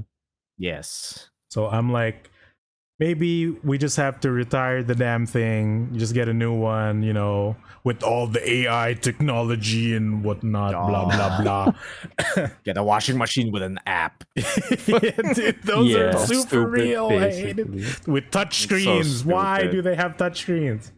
My washing machine has a subscription? What are we doing? Oh my god, fridges have subscriptions now. It's so... Cars have subscriptions now. It's real. Like it's not a joke. It's super scary. But yeah, like a scam. It is. It is. It is a scam. It is a scam. So the other problem was I live in a condo, right? And the setup here is there's 2 floors instead of 1. So instead of getting a big unit, you get like half units that stack on top of each other. Yeah. So when the last time I brought that washing machine upstairs was literally 10 years ago. Oh God. I was 10 years younger that I was able to bring that upstairs.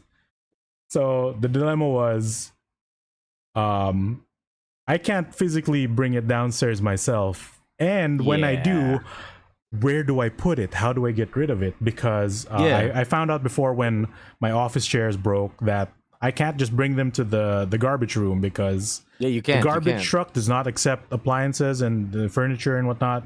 I have to bring it to some kind of junk store, which I don't have a car, and I don't know any nearby junk store, or reliable junk store. And like, you can't just search that shit online because these are usually roadside vulcanizing shop nonsense, right? This isn't Mega Man Legends. There's not just a junk shop. They won't just take it and give you money. They don't just take it either. Yeah, that's a problem. And like, most of them have no like online presence, so I can't ask if they would take it. And unlike some broken appliances, Facebook isn't entirely reliable on this too. Like, they take broken air cons real quick, but washing machines, that's a whole nother story. They were just not looking at it at all. Well, practically non-existent even for the local stuff. Like, I tried to search for broken washing machine groups, most of which were from different countries. As opposed to broken air conditioning groups, there's a fuck ton in the Philippines. And they will message you within the hour, which is a little scary. But I appreciate that. So, 2 dilemmas. How to bring it down and how to get rid of it. And I asked the maintenance, like, what is the procedure for something as large as this? And they're like, di ko rin alam, sir. Oh no. Wala kaming alam na junk stores malapit dito eh. So they don't know either. The option was they'll ask the maintenance crew if anyone is willing to take it and then get rid of it themselves. That maybe they can fix it, maybe they can sell it for themselves. And I'm like, you know what? I don't want the money. I just want it out of this place. Then I can get a new one. Luckily, within the hour also, somebody was like, they came over and like, can I look at it? And like, is it broken? Then I tell them like how it's broken. And I told them like the main motor still fucking works like a charm. And with a smile on his face, like, I'm gonna go get some help. We'll take it off your hands. Okay. I was stressing about this for like 2 weeks. Luckily, it was all solved within the day and within the afternoon even. And I'm like, we can just go look at the new one right now in the same afternoon. And luckily also that got resolved, and the guy I needed to help bring it up, but luckily he handled the top lifting, which is the painful one that destroys your back, and I had to push it from the bottom, which was significantly easier. So yeah, that got resolved. I did have to spend the rest of the day aligning the faucet connector because it's a little awkward. It doesn't fit the tube itself properly, so I have to jerry rig it with some screws and align it perfectly so it doesn't leak. So it works, I just can't move it ever again. But it works, and like it has that new appliance smell, so it smells like Abendson's every time I go to the bathroom. Like that new metal plastic smell, which is kind of neat. So yeah, like 2 weeks of stress all got resolved within like essentially a day total, an afternoon and the next morning. So yes, cool. But also that's a lot of money immediately gone. I can imagine. Yeah. Oh my God. It sucks. It's like having your mech fixed and it's an old model. Yeah, and then like also some work stuff happened where like my clients bounce, and so like, oh, I'm not getting paid for this month. Great. Oh no. Wombo combo, whamma jamma. Good shit. Man, the world is deeply unshitified right now. Yeah, man. And like that's separate from all the nonsense happening with the data centers and the presidents and all the stupid stuff. In addition to this, the impeachments. It's a lot happening, and like I just want to eat and play with my cardboard rectangles, please. Yeah, dude, come on. And the other thing that kind of it's more like it irking me, because I was also stressing about this when I probably shouldn't have, was I need to get new clients, of course, so I can get paid. Yeah. So I had to, get prepped for this interview that was happening like a week after. So interview day finally happens. we were getting pestered by our HR, like, oh, please acknowledge that you're ready for this interview, and like, this is the third time I've acknowledged your goddamn messages. Can you please stop? Like, it's an hour before we're here. Can you shut up, please? Stop pinging me on my phone. Man.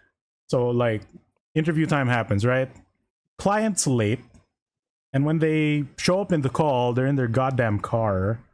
So I'm like, it's one of those. Like, at least they parked and went to the side of the road, and like, okay, they're not doing this while driving. And then because they're late, I was left waiting for 50 minutes. So what the that sucks, bad. right? And I turned all my fans low, so it's quiet. You know, I've had my portfolio open, ready, no nonsense. Maybe some background music just so I don't get bored. Literally just sitting there waiting, trying to prep in my brain what to say. And then once my interview finally comes up, like I do the thing, right? I present, and like they seem to understand everything. I try to be positive and whatnot. I don't get the gig, right? Someone else gets the gig, so good for them, because I took their in a prior client interview, I took the gig and they didn't, so that's fair. And I'm like, okay, we're done. Interview done, stress done. I didn't get the client, that sucks. But I have another one that I just got, so okay. I should be getting at least some form of, you know, monetary gain within the next blibbity blap. And then I swear, like when I go to my online shift, that's also when the HRs are online. So they start pinging me again, like, oh, hello. The annoying part is they message you and they don't tell you what their intent is immediately. They just open up with a hello and wait for you to reply, right? So it's literally a waste of time. So like they go, oh, we have another client. Would you like to get on a call? And I'm like, okay, I've read the thing already 2 days ago. But okay, let's have a call. So we have the call, and they say the thing. It's literally the document I've already read and I've been aware of and have confirmed that I will do, right? So I have another client interview actually today for that. So I'm very much aware. So super redundant call. I don't understand why. I think they're onboarding a new HR, which is why they're doing this. And then mid-conversation, the new HR also tells me that, oh, by the way, there's feedback from your previous interview as to why you didn't get it. You did a good job with your interview. Everything was fine. No worries on that. But the client did say that they felt like you didn't sell yourself enough. And I'm like, what the fuck? Okay, I guess I sounded too low energy. But sure, like I thought I did my best. I felt like I did my best. But like, all right, that's fair. Thank you for the feedback. Next day, I'm doing my shift for my new client, right? Like a lot of work, super annoying. Message me again, hello. And I'm like, yes, hello. What do you need from me? I'm trying to be polite, you know. In my head, I'm like, what the fuck do you want? But but I'm like, hello, is there anything you need? Anything I can help you with? And they go like, oh, feedback. Okay, for what? Oh, from the previous one. They said that you didn't sell yourself enough, and like, you spoke told about me this yesterday. You were in the call. I don't think they said like this person was saying that they have feedback for you. Like, okay. Who is this? What's happening? And then like they send me the feedback, and like, I'm aware of this. It was mentioned in our call yesterday that you were in. Is there anything else? Are you working with a robot? No, it's just like I think they're handling so many accounts, which I can't blame them, that they kind of, you know, airheads through some of them, right? Maybe they're doing something else, as it was said. But like, you were in the call that you forced me into. I was planning to sleep in for another hour, you know, like, my goodness. Man. What the fuck? And I have no one to yell this to, so I'm just screaming at my computer as we do this. And I'm like, I still have to do that interview, and I have to be positive. No, I don't get let it, me man. stay in the waiting room for 50 minutes. Oh, that's fucking crazy. I could have been playing Magic the Gathering Arena instead. I really feel like a lot of people are on autopilot these days, especially because they let ChatGPT do the thinking for them. I've encountered so many people like that now. It's kind of nuts. I don't blame the HRs. I just wish they weren't super airheady sometimes, and like, please message with intent and don't wait for me to say hello back. Yeah, please just tell me, because I'm literally doing something else while we're online. Oh man. My god. So yeah, I have to do that later for the other interview, and I haven't slept yet because Spider-Man and this. Yeah. Oh, yeah, important things. Important things. And sleep, insomnia. Let's go. Yeah, let's go. I will crash and then in, I guess, a 2-hour nap and then wake up and talk to a white person. I think. A very white sounding name. But yeah, that's the life stuff. Other than that, been playing a lot of Magic Arena, Brawl, to get my commander fix. Yeah. The 1v1 commander is something else. Like the smaller HP and the fact that you have to account that it's 1v1. So you can't play nice, which is interesting, right? You can run all the mean cards you want. You can run all the disruption you want. And I'm like, I don't do this with normal commander. I'm never just removing commander on site before you get to do your thing. And like, I shouldn't. It's 1v1. We can be as mean as we want. Which is, it makes me miss 1v1, which is why also when Rafi brought up playing Pauper, I've also been consuming a lot of Pauper content on the YouTubes. And you've been making them Pauper decks. I've made 2. One of them sucks and one of them is kind of okay. Oh, sick. It's a little gross. Them universes beyond commons, man. They're kind of wild. Common legendary creatures, man, with the design philosophy that they feel like uncommons, but they're not, which is insane. I low-key hate the common legendaries. I can see how oppressive they are, given that there's not a lot of good removal in common rarity. It's more of in the drafting or limited environment. Those are bad in a way. No, like I honestly don't feel that the commons being legendary. I don't feel that too much, because when I've drafted like Ninja Turtles and Marvel, I don't really get enough of them to run into that scenario where I would like to have 2. And like, again, they're designed to be stronger still because they're legendary. So they do feel like uncommons in that regard. And they do actually swing games pretty strongly. Like when we did the Ninja Turtle thing, right? I passed on that common Leonardo, the white one. And I felt it. Like, I felt the lack of that power, like the ability he brings. Because he gets a power boost based on the number of creatures you control. And he can be cheated out like ninjutsu, as long as the thing isn't blocked. Okay. So you swap a weenie with him, and he's just huge. And you're just getting smacked for like 5-8 damage immediately. For a common card. Yeah, I think, right? I think for me, it's just that it's getting what do you call this? It's trending a bit now on the newer sets. Like, well, we've seen it in 2 sets right now: Spider-Man and Ninja Turtles, which are mini sets. They're Marvel, doing it in the Hobbit. Yeah, they have to do it for the mini sets, I think, which is weird that we're getting a lot of that. I'm not sure if, I mean, yeah, but yeah, that's my only gripe about having it normalized, because I think in Marvel and I guess in Ninja Turtles I kind of understood it, but in something that is like the Hobbit, I mean, do you need 3 Gollum cards in the set? Like, do you need 4 Bilbo Bagginses in the standard set? So I don't know, like instead of having a common legendary, they could have made a different creature that's more interesting. They could have also made the common version of this character in their early like adventure not be legendary. Right? Yeah, They could have not have been named yet at that point in time. Like the 11th District Guard in Ravnica, or what call that? Like Mileva, creature? Right? 10th District Guardian, 13th, something like that. She ranks up literally, right, to get to where she is now. Like, instead of another Bilbo or another Gollum, that's just weird. Like, I guess it's a powered common because it's legendary, but like it will only be that because it's legendary. Yeah, and it like But the legendaries that we did get in those two sets have also been kind of warping Pauper, like Spider-Man and Leonardo specifically, yeah, just because of I mean, the I amount of guess power they bring for their low cost.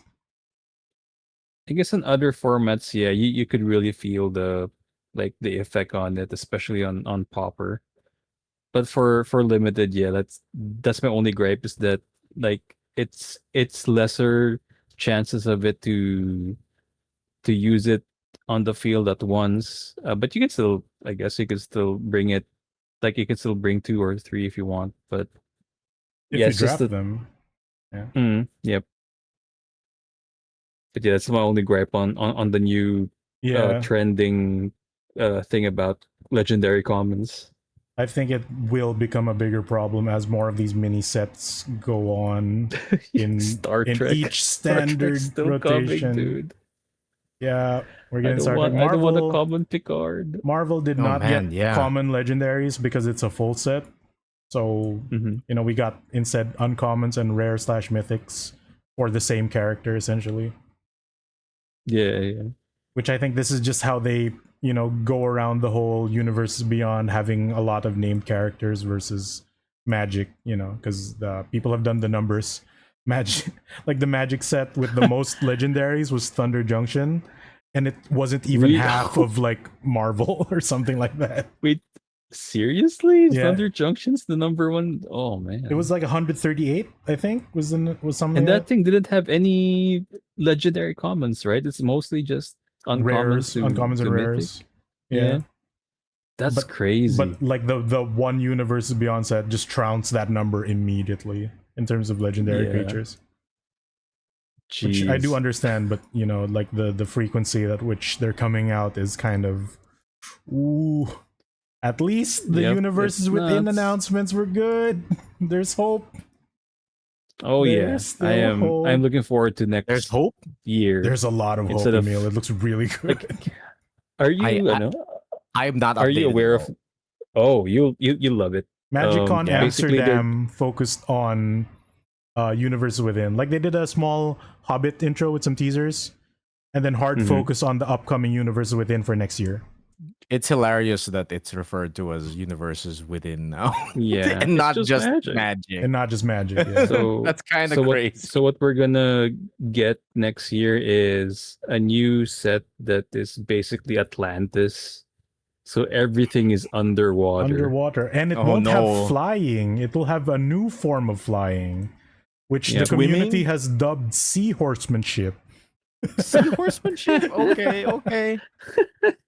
I mean, that's or what shadow. It is. and then the second set would be Kamigawa and Titan Ikoria Breach. in one set. Ikoria is breaking into Japan. I heard about Kamigawa. I'm excited for my ninja. It looks so sick, dude. Giant robots this I think time. This one is it's giant robots focused and kaiju focused. I hope I get at least some ninjas. You're probably gonna get there's ninjas. It's Kamigawa ninjas. Yeah, they're still there. They'll have robots and now. Then and then the third one would be Zalfir. It's finally gonna get its own set. Yeah, proper visit to Zalfir. It's back. They brought it back in one of the stories. Yeah, we're gonna get an entire plane of Teferis. It was great. Dude. The key art that they showed looked really like super nice. You think they're gonna get Affinity? There has to be, right? Because that's my only cope. Because it's basically Mirrodin, but not. So they literally swap places where Mirrodin was, right? Yeah. I hope we're gonna get Affinity for artifacts back. No. Yes, no, give stop it. Stop Come it. On. Give it to me. I stopped in Mirrodin. Back isn't in the it day. literally don't bring it back. There are standard cards with the word affinity. Fucking Belados Witherbloom, the new one has affinity for creatures. Oh. Yeah, but damn it. Affinity for artifacts specifically. I swear there has to be. I think there is at least one in standard. I think there's one in Ninja Turtles or something Marvel. like that. A very recent one has that. Yeah. Insane. Exciting times. Exciting times. And they haven't even mentioned anything about Universes Beyond, which is that's a good the next presentation. MagicCon. Yeah, it's the next MagicCon. I bet they're just gonna announce another Marvel set, and I don't know. Hopefully another D&D set, That would be nice. D&D was pretty because the like, D&D ones are good. nice. Even I really for like a the D&D Universes ones. yeah, Beyond. dude, some good shit. It's where we got Displacer Kitten, which is absolutely broken. Yeah. Art is insane. God. But yeah, that I remember is- where you fight that in Baldur's Gate. Oh my goodness. Magic the Gathering. We got Sick. at least one Magic talking in. Yeah, Emile, one. We go. got one. Take it away. Persona. Oh, take it away. Oh shit. Persona. So as far as consumption on my side goes, like it actually hasn't been a lot, honestly. Like I haven't progressed through my backlog as much as I'd want to. It's been a lot of work. Like I was super busy over the weekend. I was doing some client work at PGDX, the Philippine Game Developer Expo. It was aight. So wait, is there a distinction between the old PGX and the new PGDX? Yes, those are very different. One is a game show, and the other one is a game developer show. But they're run by the honestly, same person. Wait, there's a PGX? Like yeah, PGX there's a without the B? PGS. Oh, There's a S, PG. okay. There's a yeah, PGF yeah. So also. one is a game show, and the other one is a game developer F. expo. Yeah, I think I remember going there once, I guess. Yeah. So like I went there for some client work. Like I stayed the whole weekend. It was really busy. But I think the best part about it was the indie section. The indie section was really large this year, and there were a lot of cool games that were very exciting to see. Just the young people being excited about game development. Oh my god. I heard there's one game that got notoriety because of the way it's named. You would be talking about Sepak Yu, which is a Sepak Takraw Lethal League like. Yo, that sounds right? sick. Okay. It got me in Lethal League. It's just a Lethal League, beach volleyball, Sepak Takraw kind of thing, and it's really fun. They did a tournament, and they had to be asked to leave the premises on the second day because the tournament was running long. It was great. Like everyone was super into it. Everyone was super duper into it. I heard like even the guards got involved. Yeah. They were hanging out and tournament. shit. Yeah, like I saw like a huge crowd forming around like that tiny ass booth that they had, and Sick. just seeing all the young people like excited about like video game development was nice. But youth. honestly, the rest of the convention was kind of just all right. There was a severe lack of like developer and publisher representation, and it was mostly just hardware, honestly. No e-games, I hope. No e-games. No e-games. Nice. Okay, good. None this time. Yeah, thankfully. Weird though, because like most of it was hardware, like just hardware brands. Sponsors. There was a Nintendo booth, but it was really just a demo hardware sales booth. Okay. They were selling. I heard there because they was, opened that Nintendo store in Makati. Yeah, I heard there was a booth that demos the StarCraft tabletop game. Yes, I Ludus. saw it. Neutral I Grounds. saw it. There's a big Ludus like booth. They were demoing all sorts of shit. I wasn't able to try it myself though. Are they selling some StarCraft kits, or it's just the demo? Oh, I didn't get to ask, unfortunately. Shit. Didn't the pre-orders for those already go out though? Really? Yeah, like I think a few months ago. Or even last year. What do you call it? There were some weird things though. Like there was a booth selling exercise equipment with like Wii Fit? No, they were selling like legitimate home gym equipment systems. Oh, okay. With No like gaming resistance twist? bands and weights and stuff. No gaming twist. And they had like all of their booth attendants were in like yoga pants and like they were doing like sexy exercises, and it was strange. Are they saying gamers are fat? Sexy exercises. Dude, they were in yoga pants and like sports bras, and like they were just like demoing the exercise equipment in suggestive ways, and I was just like, this is for Weird. someone. They're booth But babes. why is it happening at the developer expo? Is it the They had Viva? booth Is it the Viva Max booth? Dude, it was so strange, and it was next to a booth that was just selling kicks, like they were just selling What? shoes. Oh, what? Oh, As in, What the fuck? as in shoes for sneakerheads. Like I'm Okay. I'm not familiar enough with sneakerhead culture, but I know these were sneakerheads, right? Game development. Yeah, like My favorite those were the game. parts that were kind of weird. I was like, Sponsors? what are these doing here? Yeah, Sponsors? Who knows? Who knows? I would say I still had a good time because like I got to see Rafi. I got to see all sorts of stuff. And were mostly the art booths like outside? yes, they were outside and they were being run by Sticky Expo. So it was like a partnership. Yeah. Okay. I thought it's inside. Like Yeah, I the thought it art was market's inside, and then I saw the con. photos. No, the Art Mart was outside as usual. Just like last year. But I feel that there was more space. Yeah. You know what? I'm not even sure. It's either there was more space or there were less people. Like the walkways felt more spacious.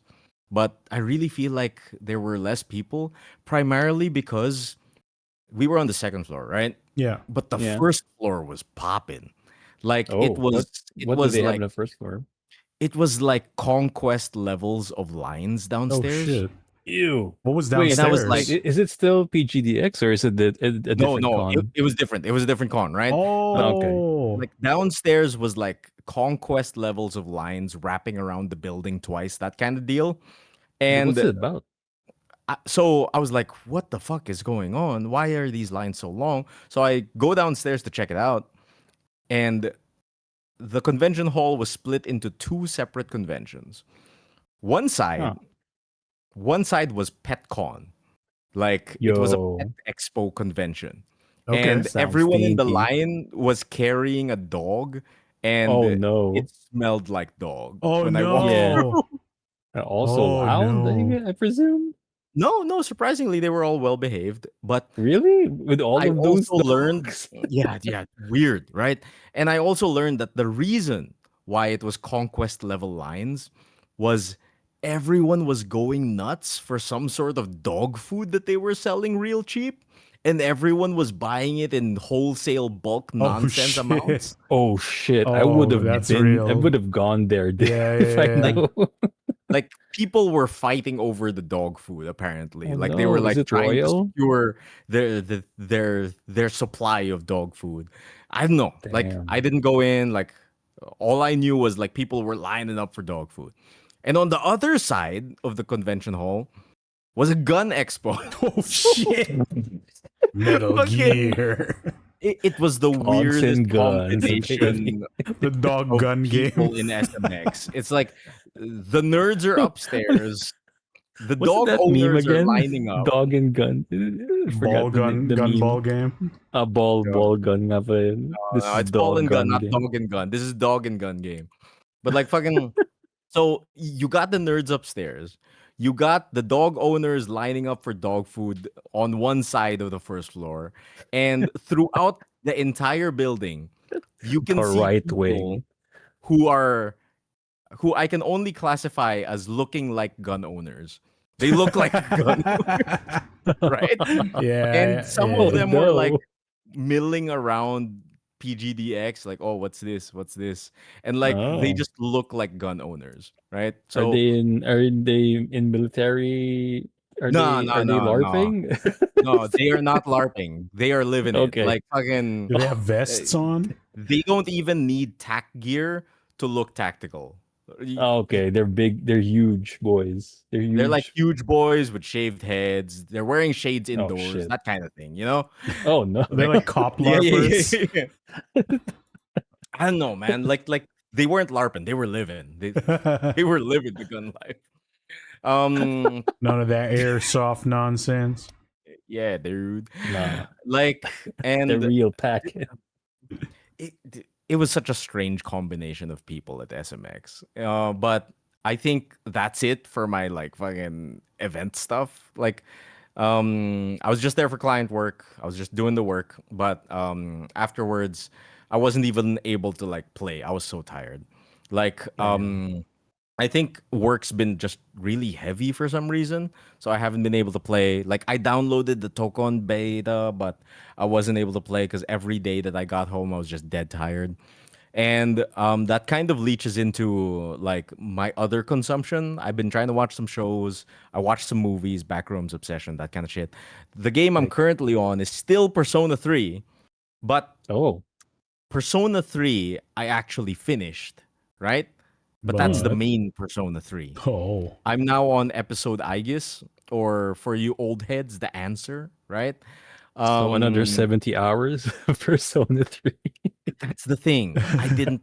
I thought it was just some DLC, like, oh, this is Yuffie's side story, right? Nah, dude. Again, this has got to be It's like a whole some 10 castle, right? It's a whole ass disc. And during like It's a whole new PS. castle. I didn't expect it to be a whole nother fucking castle. Fucking, it's an entire social link. I'm not even halfway, I think, through episode Aegis, and like I really want to get through it, but like Tartarus is just fucking kicking my ass. It's just really long, and I decided to play it on hard because I'm an idiot. Oh so Hell no. Why? yeah, so Persona 3 I finished, right? Yeah. And it was my first ever finished Persona game. Oh, right? Okay. How To is go it? into Like, how's the I- remastered version? I really enjoyed my time with it. Like I really liked it. It shows its age, but at the same time, I can feel that so many things were done to modernize it, and like so many things were done in the name of convenience and accessibility. Because I've heard some things about the original Persona 3 that I'm like, Oh yeah. what? You couldn't control your characters? Nope. Oh, Not at all. what do you mean Mitsuru Also- only casts It's immersion. fucking Marin Karen? Yep. Right? Also, they would just decide to leave if they're too tired. Dude, yes. Oh shit. Like fucking I didn't I even was know hearing that all feature. sorts of nonsense like that. Like they removed the I'm tired system at the very least, Yeah. right? And like apparently I heard persona fusing was way more random in the past. It was completely So- random Oh, in shit. 3. Oh god, that's crazy. That's fucking crazy. But I really enjoyed my time and I went in blind, right? So of course I didn't max all of the social links and everything like that because I didn't know what was worth spending my time on. But I think I got to the point where I got the most out of it still, but I still kind of want to come back in the future to max all of the social links. I think it got me to the point where I do want to try for that, right? But now that I'm stuck in DLC land, I'm like, oh, fuck, when am I going to get around to doing that? That's going to be another fucking arduous journey. But I would say I really love the fucking cast. I was told that Junpei and Yukari have undergone sensitivity training for Oh, the year boy. of 2026, Yeah, so media that they training. don't become canceled. Okay. Apparently, Junpei and Yukari used to say the R word like a lot. Sign of the times, Oof. baby. I mean, Sign of the Sign of the times. times. It's an era.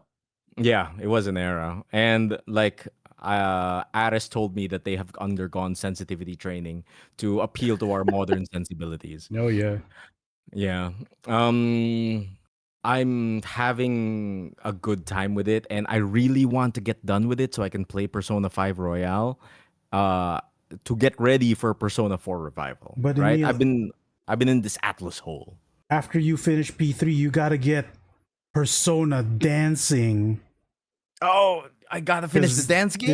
it's- Is that they're- part of the They're all lore? canon or some nonsense. They're all canon. Are you serious? no Holy way. shit. No way the dancing Yeah, games you dude, canon. they're What the fuck? canon. Wait a minute. Isn't that like a jumbled like Persona game? It basically everyone's involved, right? I think. A little Who bit, knows? yeah. They meet in Yeah. the fighting game. Yeah, they meet in the Oh, fighting game. sabagay, oo nga pala. That's also Arena canon. was a thing. The Arena is a sequel to Persona 3 because of Labrys. Arena's canon. Yeah, dude. It's Labrys' story. I guess you have to play Damn it. Arena now. I mean, You have to play Yeah, both I Arena games because they're a sequel. Man, And I was meaning on getting on Shin Megami Tensei, right? So like I'm stuck in this Nah. very Dude, that's confusing a very deep hole if you're atmosphere gonna right now. include SMT. Dude, this feels like when I got into Fate and I didn't know Oh where to no. go. You know what I mean? Like fucking when I got into Fate, like I didn't know which one to watch first, which one to play first. What the fuck? Oh, I think that's easier for Persona because you just stick to the thing you're doing already.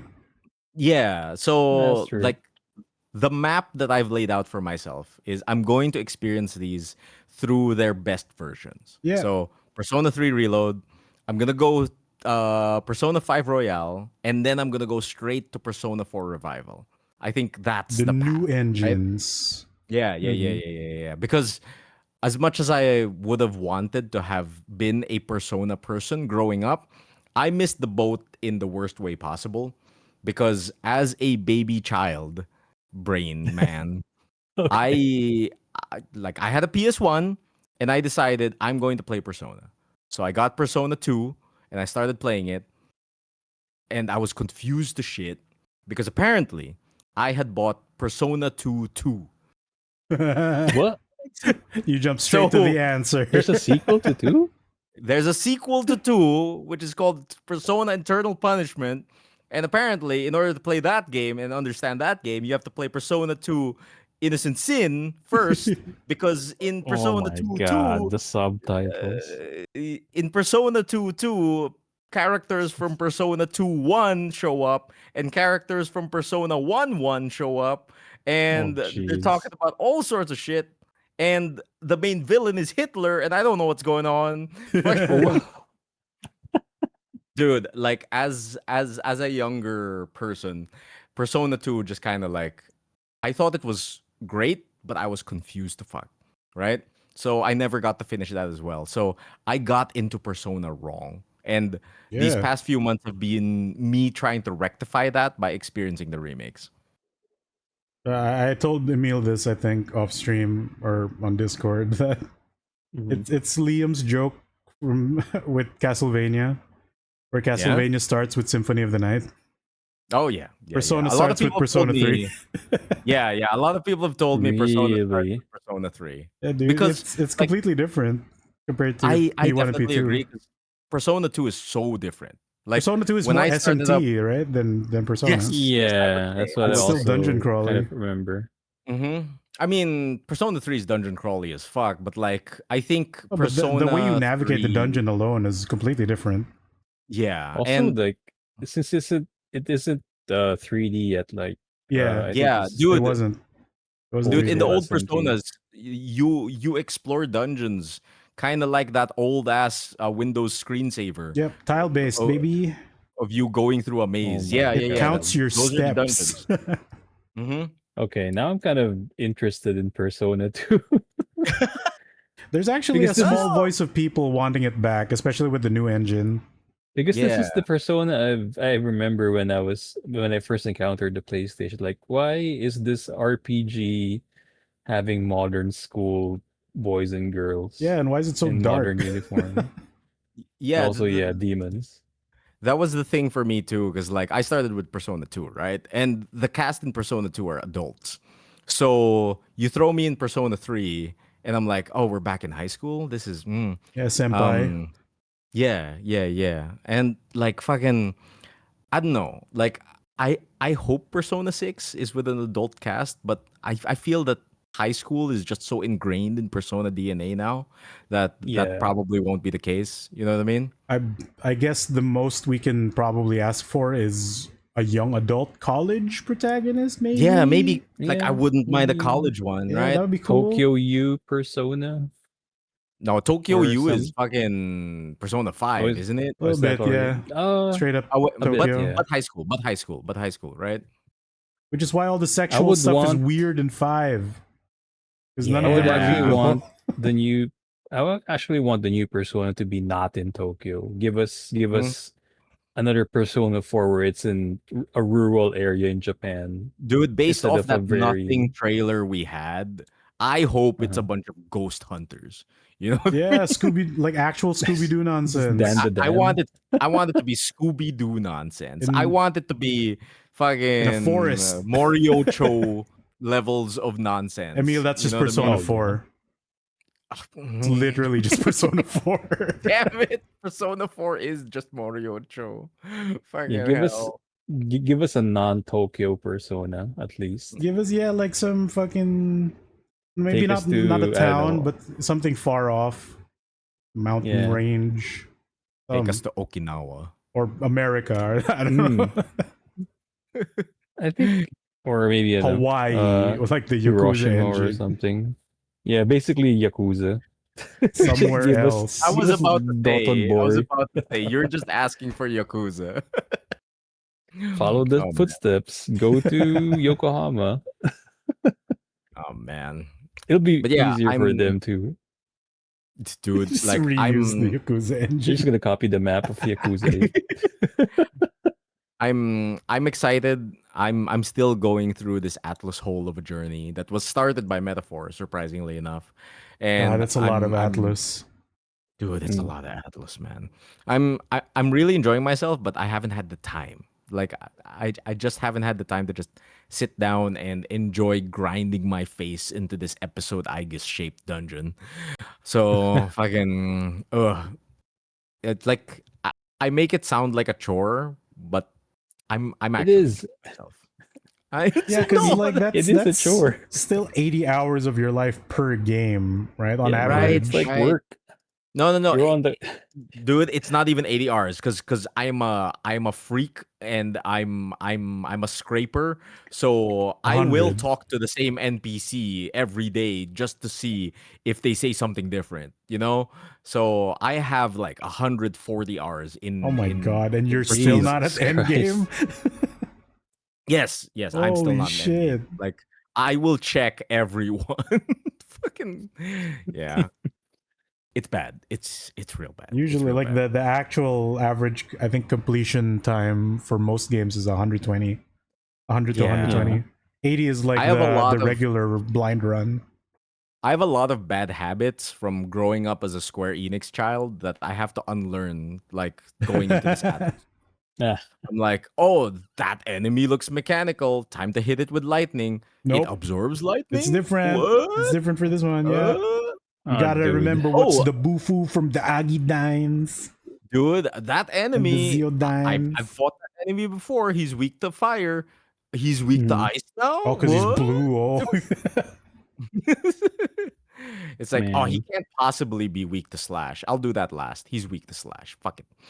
And it's Speaking like of, if they're like not weakness, if they're resistant to the element, they heal, right? Yeah. It's Oh, that yeah. kind of nonsense. Yeah. It's It's a punishing been- thing. That's why you scan every single enemy you see. it's been taking some getting used to, but I feel like I'm slowly starting to understand Atlas design language. Oh boy, yeah. Because it's like, the same. I feel like I've told this to you boys before, but like growing up as a Final Fantasy child and like more standard RPGs, I feel like Yeah. my analogy is SMT like is weird. Yeah. I grew up with like if we were playing a tabletop role-playing game, playing Final Fantasy is like playing with a GM that's nice to you and wants you to learn the game and is very, very kind to you. And playing an Atlas RPG is like playing a tabletop RPG where the DM has such an interesting story to tell you and lots of cool lore, but they also hate you. Like, oh no, it's weak to fire now. Fuck you. They're getting nicer about it though, I'll say. They're getting nicer about it, dude. It used to be Metaphor was so the much nicest. worse. Oh, they're so nice in Metaphor. They're so nice in man. Metaphor. Play Metaphor, Maybe I'll have to everyone. check that out. Yeah. Ray Oh, speaking of Fantasio. Square, Yeah. I still haven't forgotten our challenge, or I don't know if we can call that challenge during our Patreon exclusive Bites episode on the Final shopping Fantasy guide. sale. Oh shit. The sale What was our that's challenge? super over. I think we're gonna play Final Fantasy 13 and 10 No. and No, that I involves you forgot. spending Chrono money. Trigger. I mean, if it's Right. on sale, yeah, we're gonna do it. I need to Yeah, we'll finish the figure it ones out. I bought. I still need to Figure it finish 16. Fuck. Oh, 16, yeah. yeah, that's one also. Yeah, I bought that too. Fuck. I have so much backlog, and somehow I've managed to fit in some anime watching. So Okay. the thing I've been following week per week is the funny little thing that they released called Chainsmoker Cat. Have any of you watched Chainsmoker Cat? Dude, I'm surprised with how much bullshit they got away with in that first episode. It's so I think- fucking crazy. I think I only watched the opening theme and then I said to myself, "That's enough for me." Wait. Dude, like I fucking, think I've seen it I'm all. so scared because I'm following this week to week. I'm so scared that they're just gonna cancel this show. Yeah. Because of shit that they're- first episode they're trying alone, to first get away 5 with. minutes What's of that all- first episode alone. What's this all about anyway? Okay, Isn't so it just Chainsmoker Chainsmoker Cat Cats? is based off a manga called Chainsmoker Cat or Yani Neko, which literally translates to tar cat, right? Okay. But Okay. it Yani is also like a slang for chain smoker, right? But so Yani Neko is just a slice of life manga about the struggles of addiction of this one cat person. That's it. But it also has a lot of commentary because there's this weird undercurrent of like social injustice between the beast tribe people and normal humans. Like they're like subhuman below us kind of treatment. And like there's a lot it's trying to say about socioeconomic conditions and racism, but through the veneer of a funny haha gross out anime. So it's it's weird, man. It's trying to get away with so much. And like Interesting. when this came out, I thought it was just like, oh, there was that other smoking anime. There's been a lot of That- smoking that, anime. like- Weird, right? No, the particular one where it's this dude who doesn't know this lady. Smoking Only- behind Oh. the supermarket Yeah. with you. That one. Yeah. Because that like Yeah, that's the title alone looks like it romanticizes smoking. And then when I saw Definitely. this, I'm like, oh, this is gonna be the opposite, right? this is definitely. And the then I opposite. watch it and I'm Fucking- like, oh, she's just shitting her pants. Oh, she's shitting in the toilet. Oh, that dude sees Oh, her boobie. no. Oh, he's jerking off right now. And it's been Mhm. 5 minutes. How is this? How is this like how on is this on TV? Japanese television, Yeah. dude? It's And an like, Adult Swim. It's man, like it's that tier, but also like 2 steps above your average two steps Adult above Swim. Adult Swim, dude. I will tell you now. In episode 2, there's another character, that is addicted to hard drugs. So Damn. fucking, they Oh just my straight God. up show her shooting up heroin. So fucking, I don't know how they're getting away with that. Whoa, what the? Wait a Cartoons sec. kasi, okay lang. Yeah, dude. Oh man. Maybe they are at Adult Swim. I'm so really much, enjoying dude. it because for what it is, the amount of animation they're putting into this is kind of crazy, right? Like Yeah. the quality of the animation, like for what it is, right? Some I'm like, crazy "Hmm, Sakuga for what the bullshit happening on screen. Yeah, dude. Did you really have to animate those cigarettes falling into the shit really nicely? And then zooming into the shit. You know, yeah, dude. like, Even though it's pixelated. yeah. Like,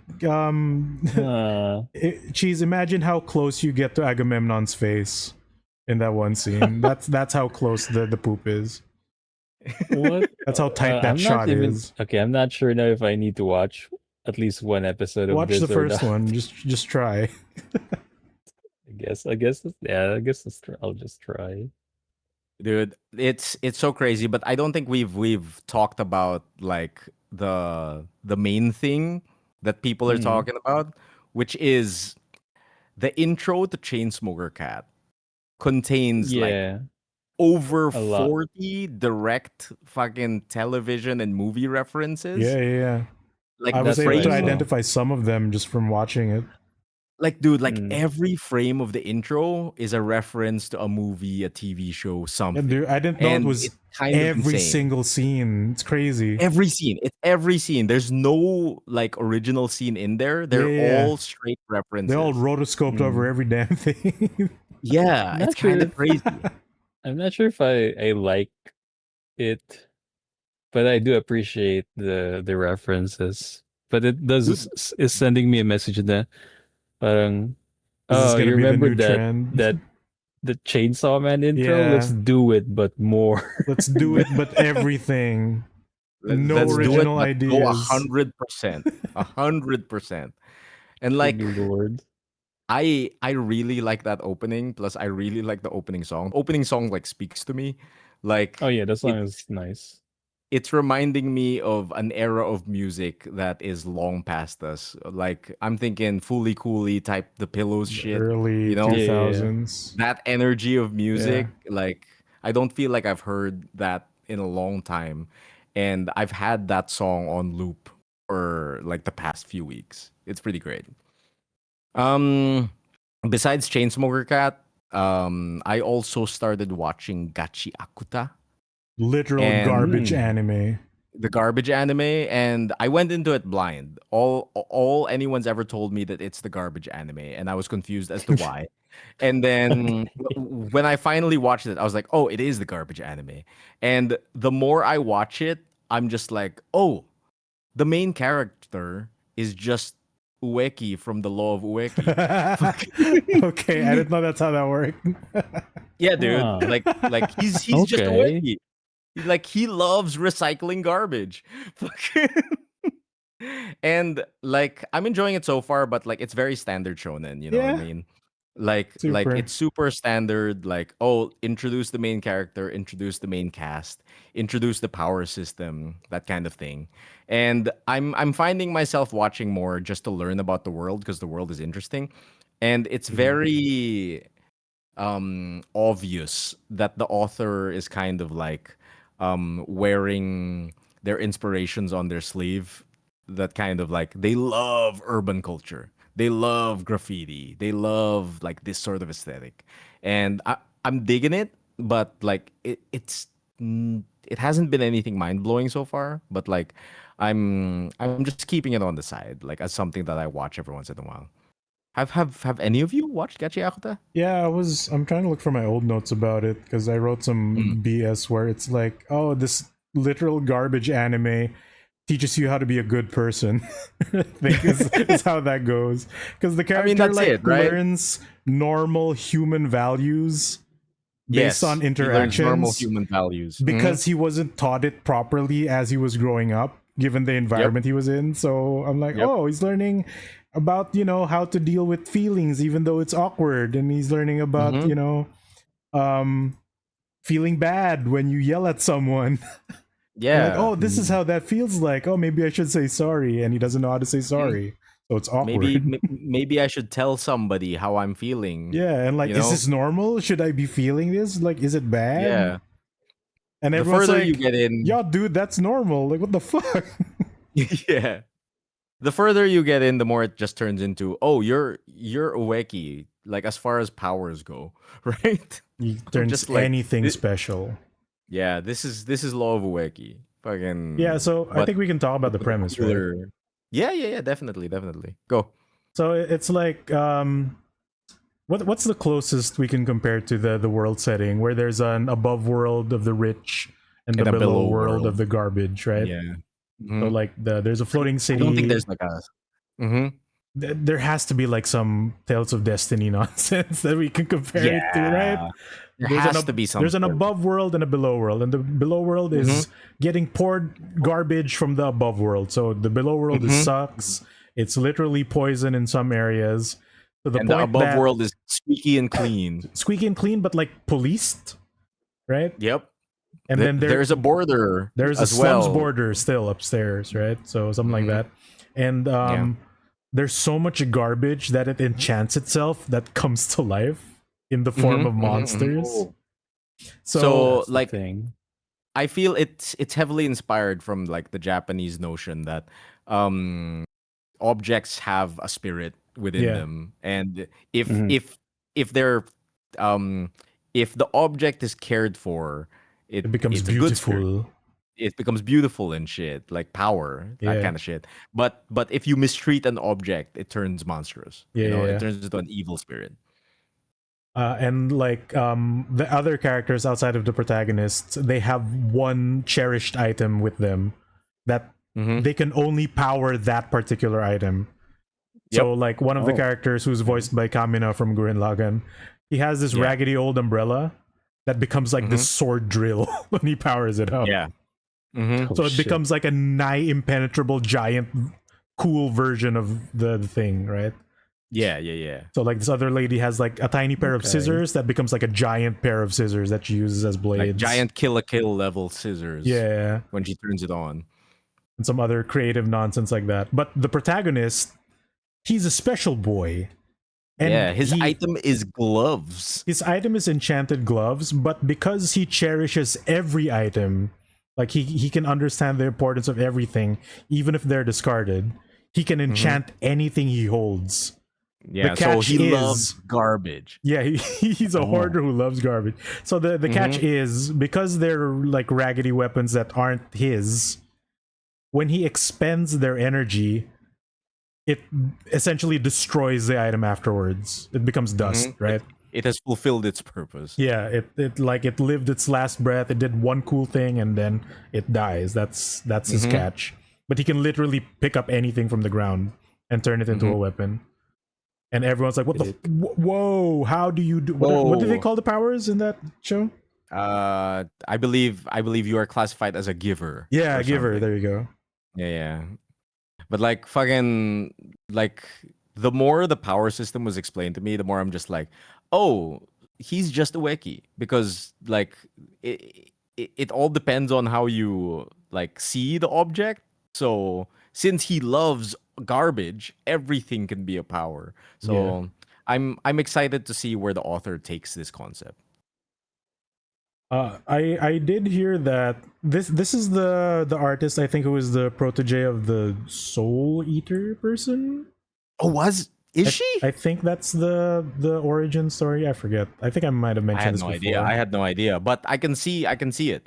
Yeah, there's a lot of like Soul Eater-ish references. Big urban style, you know? Yeah, and like the clothing and the hyper stylized look.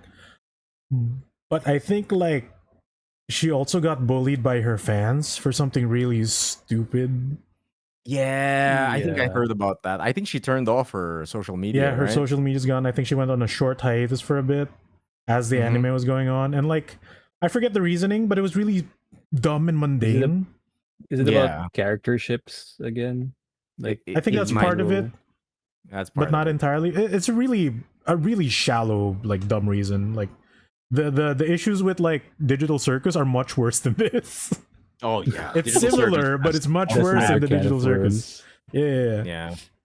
So like it's weird that people are getting mad just for something so trivial. But apparently, like the IP is still very strong. It's coming out with a non-mobile game, full digital physical console release that looks like it's a AAA game. When you see it, you think it's like a Naruto anime fighter, but it's apparently not. It's like an RPG. What? Which is kind of insane. There's only one game. I think it's also coming out on Steam, so look that up. I think it's just called Gachi Akuta. There's no subtext or anything. It's a RPG. No, it's an action game. RPG. But yeah, it's a trash RPG. I don't know how deep it's gonna get. They say it's gonna be ambitious, but he does the things he does in the show. I looked it up. It's just called Gachi Akuta. Yeah, the game. The game. There's no subtext, no nothing, which is weird in this day and age, right? Yeah. And I think it's just gonna retell like at the very least season 1, because he does all the things. He does the nail gun, the big nail gun. Yeah, stuff like that. Cool. But it looks wild. Cool. Like, I definitely love the style of the show. Like, I feel like Raffi would be into all the graffiti stuff. Oh yeah, you know? and it's cool how they translated graffiti into magic. Yeah. Graffiti is their magic. Graffiti is just runes for them, right? Yep. Just sick. Like that's literally before how you they go do into battle. Some people get tattoos as runes. It's great. Oh shit. Yeah, and the characters get like protection runes, but since they're temporary paint, they only work once. Yeah. It's pretty great. And then they ask like, why don't we just get a tattoo? And like, I never thought about that. Why not? Fuck. It's sick. Yeah, I'm enjoying my time. I'll continue to watch Gachi Akuta. I'll continue my Atlas journey, and I think that wraps up my week. Yeah, Gacha Boys. Akuta is definitely Nice. like the premise is cool, but it's also like a very light anime. So you can watch it while Mm. having dinner. It's that type Yeah, of thing. yeah. That's how I've been doing it. Easy That's how I've been watch. doing it. That's Mhm. nice. All right, I think that's it for our weeks. I think that's a good trade. Man. Yeah, Um, that is a that's good trade. and then yeah, I think we can finish it up with our Rex Who for wanna this start? episode. I could start. So I have I'm thinking between two Rex, which is actually I'm just gonna say it. I'm going to Okay. rec two shows that is available, one on Netflix and one on Prime Video. Okay. On Prime Video is Fringe. I'm not sure if you guys have watched Fringe before years I have ago. not. I've I heard have of it. not. I've never Yeah, seen it. so I've been rewatching Fringe, and I recently uh, finished season one. But yeah, Fringe is basically a sci-fi drama procedural like, because it while it's procedural, it has like a monster of the week or science of the week. It still has an ongoing plot, that's the main thing, instead of Overarching. just yeah. And yeah, it stars uh who we call this Joshua Jackson, Anna Torv, and the guy who played Denethor from Lord of the Rings. Okay. I can't remember his name. Uh but I know him as Denethor. But it is a fun show. It's basically an FBI agent found out that there's a recent uh string of FBI cases that is related to quote unquote fringe science, which is weird science. So stuff like teleportation or like levitation, mutants, all that stuff, all that non-science stuff.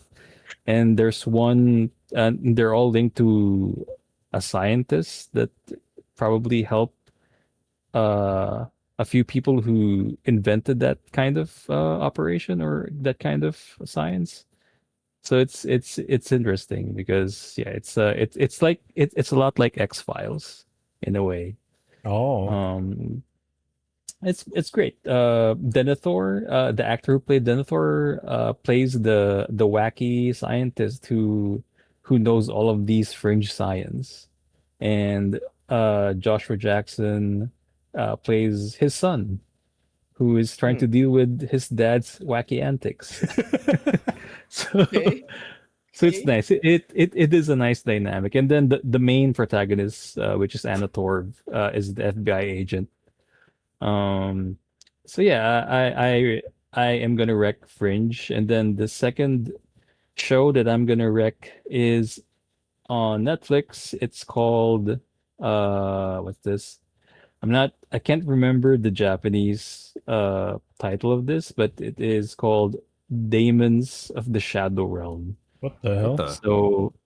So What is this? it's an anime. It's an anime. I implore you not to check the trailer in on Netflix. I Oh, want Yomi you no guys to watch this Tsugai. blind.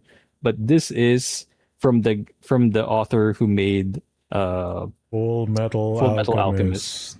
Yeah, Oh, Full okay, Metal okay. Alchemist. This is on So Netflix?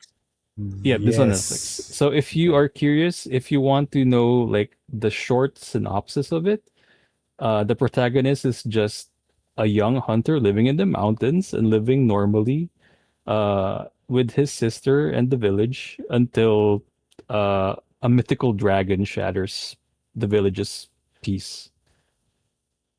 Okay. So that's it. That's all I can give you guys. But Okay, try to okay. watch it blind. Episode one is already going to hit you with the twist. But yeah, it's great. Oh, It's there's a great. twist.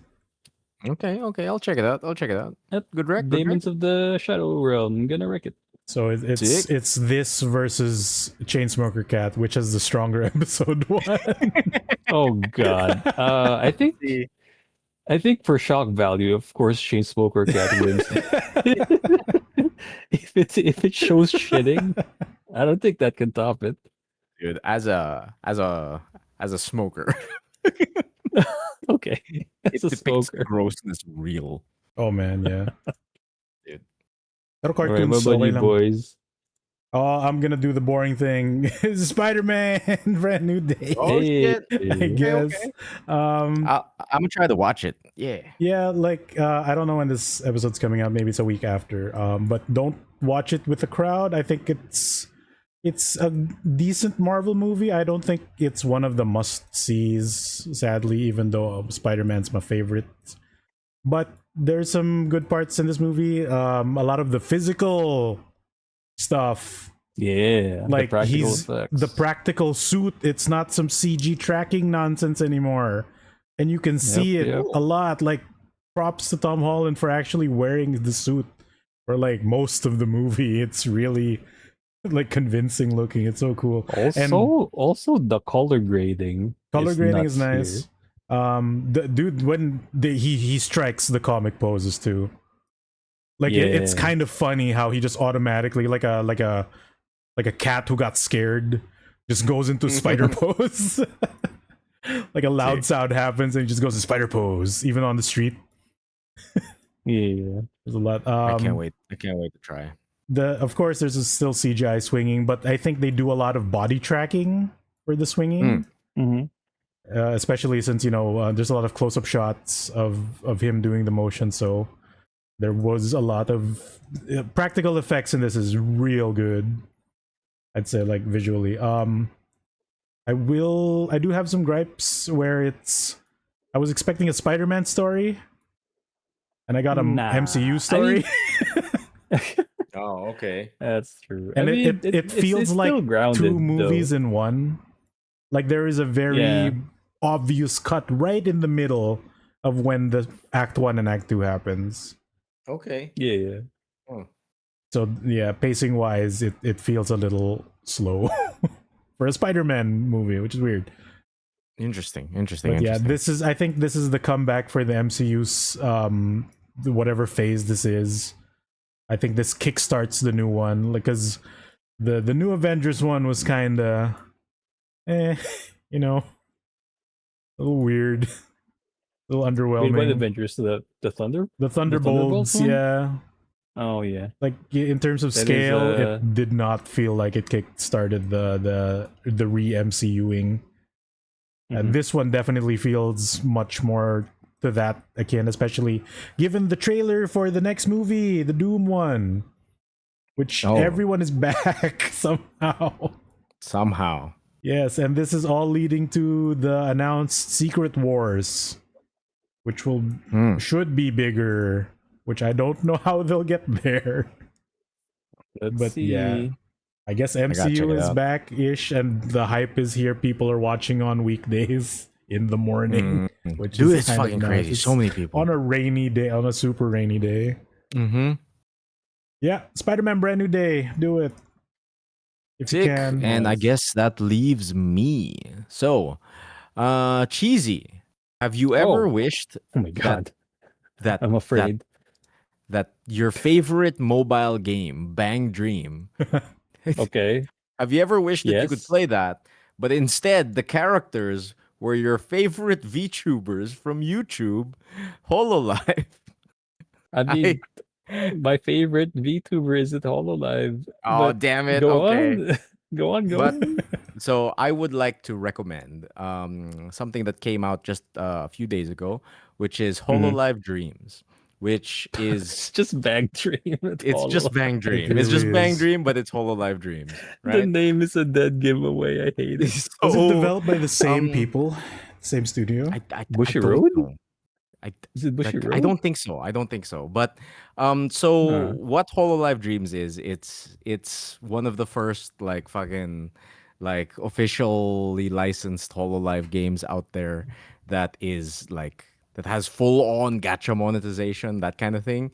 So it It is a gacha rhythm mobile game. Yeah, I wanted to ask, what do you gacha? So I was actually unfamiliar with the concept of a rhythm gacha game. Actually, the resident expert in the room is Cheesy because he played Bang Dream. But I would say no. I can answer it. I'm not sure if this is the same as in Hololive, but if I remember it correctly, in Bang Dream, you can gacha the band members in different outfits. Yes. And even that their affects instruments. your score, right? What? Yep. They give buffs. Yep. Oh, they give the buffs to outfits, your the score. instruments, even event cards or something. So the concept is exactly the same. When I You went could into even this, borrow bandmates. like I was completely in blind Fate. to the concept of gacha rhythm games. So like this is my actual first experience with a gacha rhythm game. So just the concept of you need to gacha the band members like in order to get a better score was very weird and foreign to me. And apparently that's the regular practice. Apparently that's been the case since Love Live, like Yeah. Bang Love Dream, Live. fucking Project fuck, what was the name? The Miku one. I forget. Right. Project Yeah. Diva? Yeah. Like no, not Project Diva, something else. I completely forget. Like I'm a big rhythm gamer, but I've never gacha rhythmed. So this is my first gacha rhythm. But if you're a fan of the Hololive girls, I suppose this would be something for you.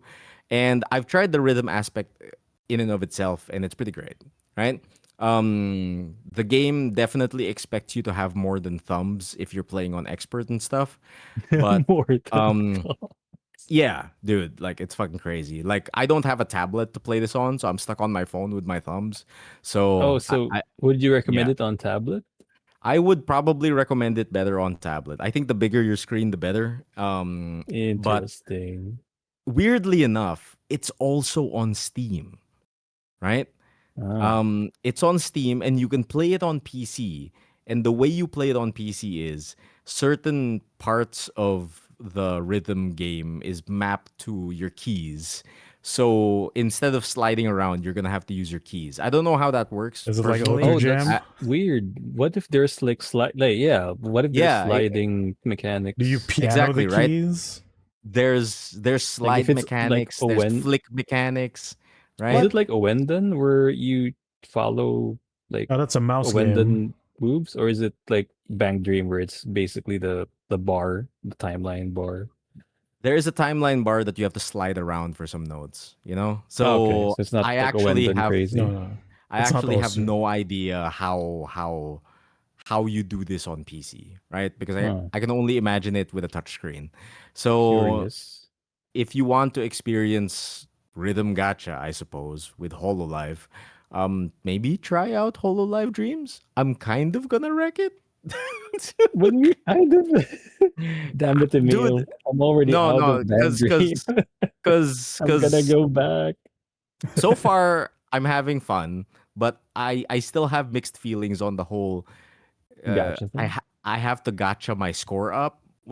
Like That sounds like what do you bullshit. mean? What do you mean I think full about comboed it and it's not an S? What do you mean? I mean, if you think about it, it's just like Uma Musume. What do you mean I full comboed it and fucking I got a C? What do you mean? Full combo perfect. Oh wait, I think I get it now. Like, right? That sounds like it what sucks. if skill wise you're good, but your skill isn't enough? Yeah, Unless it's you not a have skill this members game are particular doo-doo. item. Pay to win, yeah. And I've been looking at it. They give you a ton of free characters, naman. That's And the trick. like, there's also like what do you call it? Synergy between the members. Okay.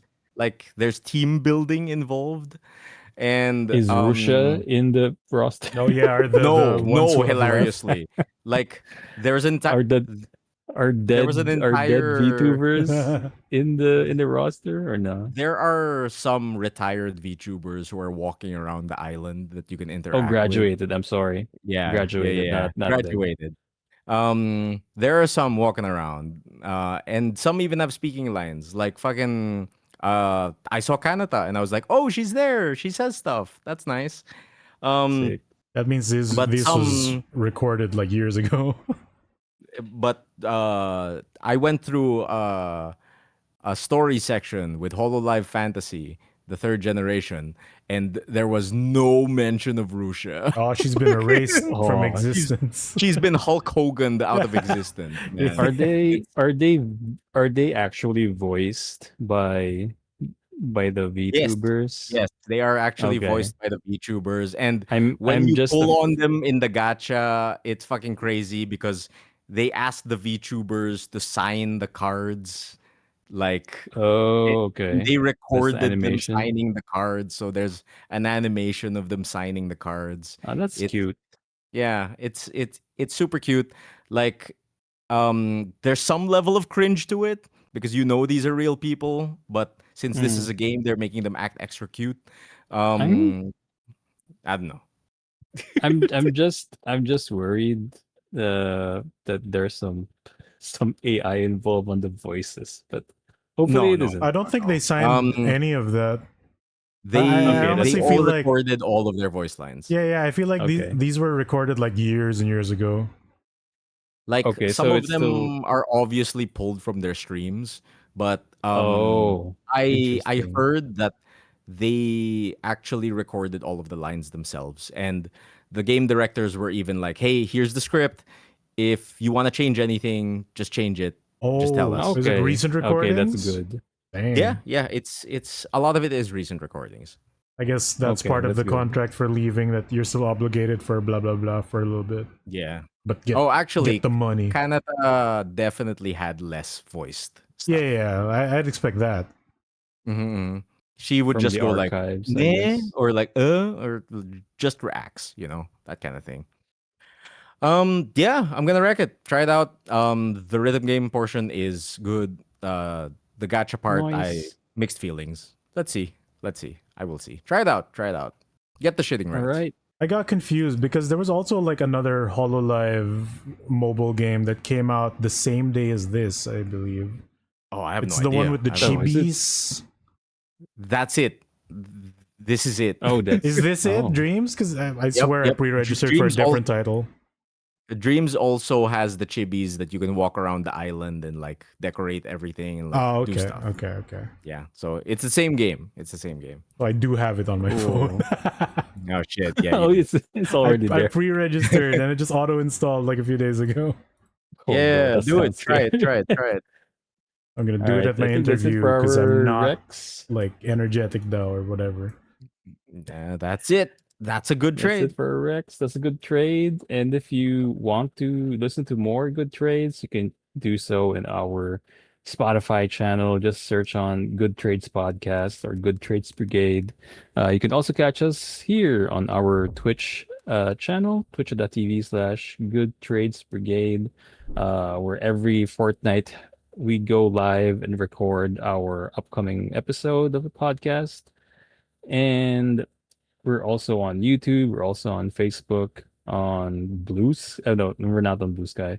Not yet. Yeah, I think Facebook is the most active one, and also on Patreon. Emile, can you tell us more about the Patreon page? Yes, definitely. So a good trade is an endeavor, and if you would like to help us with this good trading endeavor for the price of a cup of coffee, you can help support the show, keep the lights on, keep things slippery, ambitious, and hard. Literally. So you can check us out on www.patreon.com/goodtradesbrigade. Swing on by, stay hard, feel strong, keep it slippery, all the good stuff. Moist. No, we can't use that. No? That's someone else. That's someone else. It's a Sonar Man. That's true. That's Sonar's. All right. Thanks everyone for tuning in. See you next fortnight. Oh, Yeah. Keep it going. Keep it going. Keep it up. Keep stroking. Keep it up. What did Keep we say at the stroking it. start of the show? Keep stroking it. Yeah, I think keep stroking it. Yeah. Stay hard. Soak it. Oh shit, we're back at that. Not again. Oh, the soak fest. Keep soaking it. Oh, keep soaking it. Soak max it. Yep. Soak maxing. We are soak maxing. Oh, Rock that no. bed, Jimmy. Harder. All right, I'm gonna stop Okay, recording. I'm now. stopping my recording now. Oh, All right. wait. Thanks for Pausing hanging out, screen. guys. It's, Bye, Thanks chat. everyone good, in chat. solid 3 hours. Holy shit. Yeah, man. Bye, I chat. have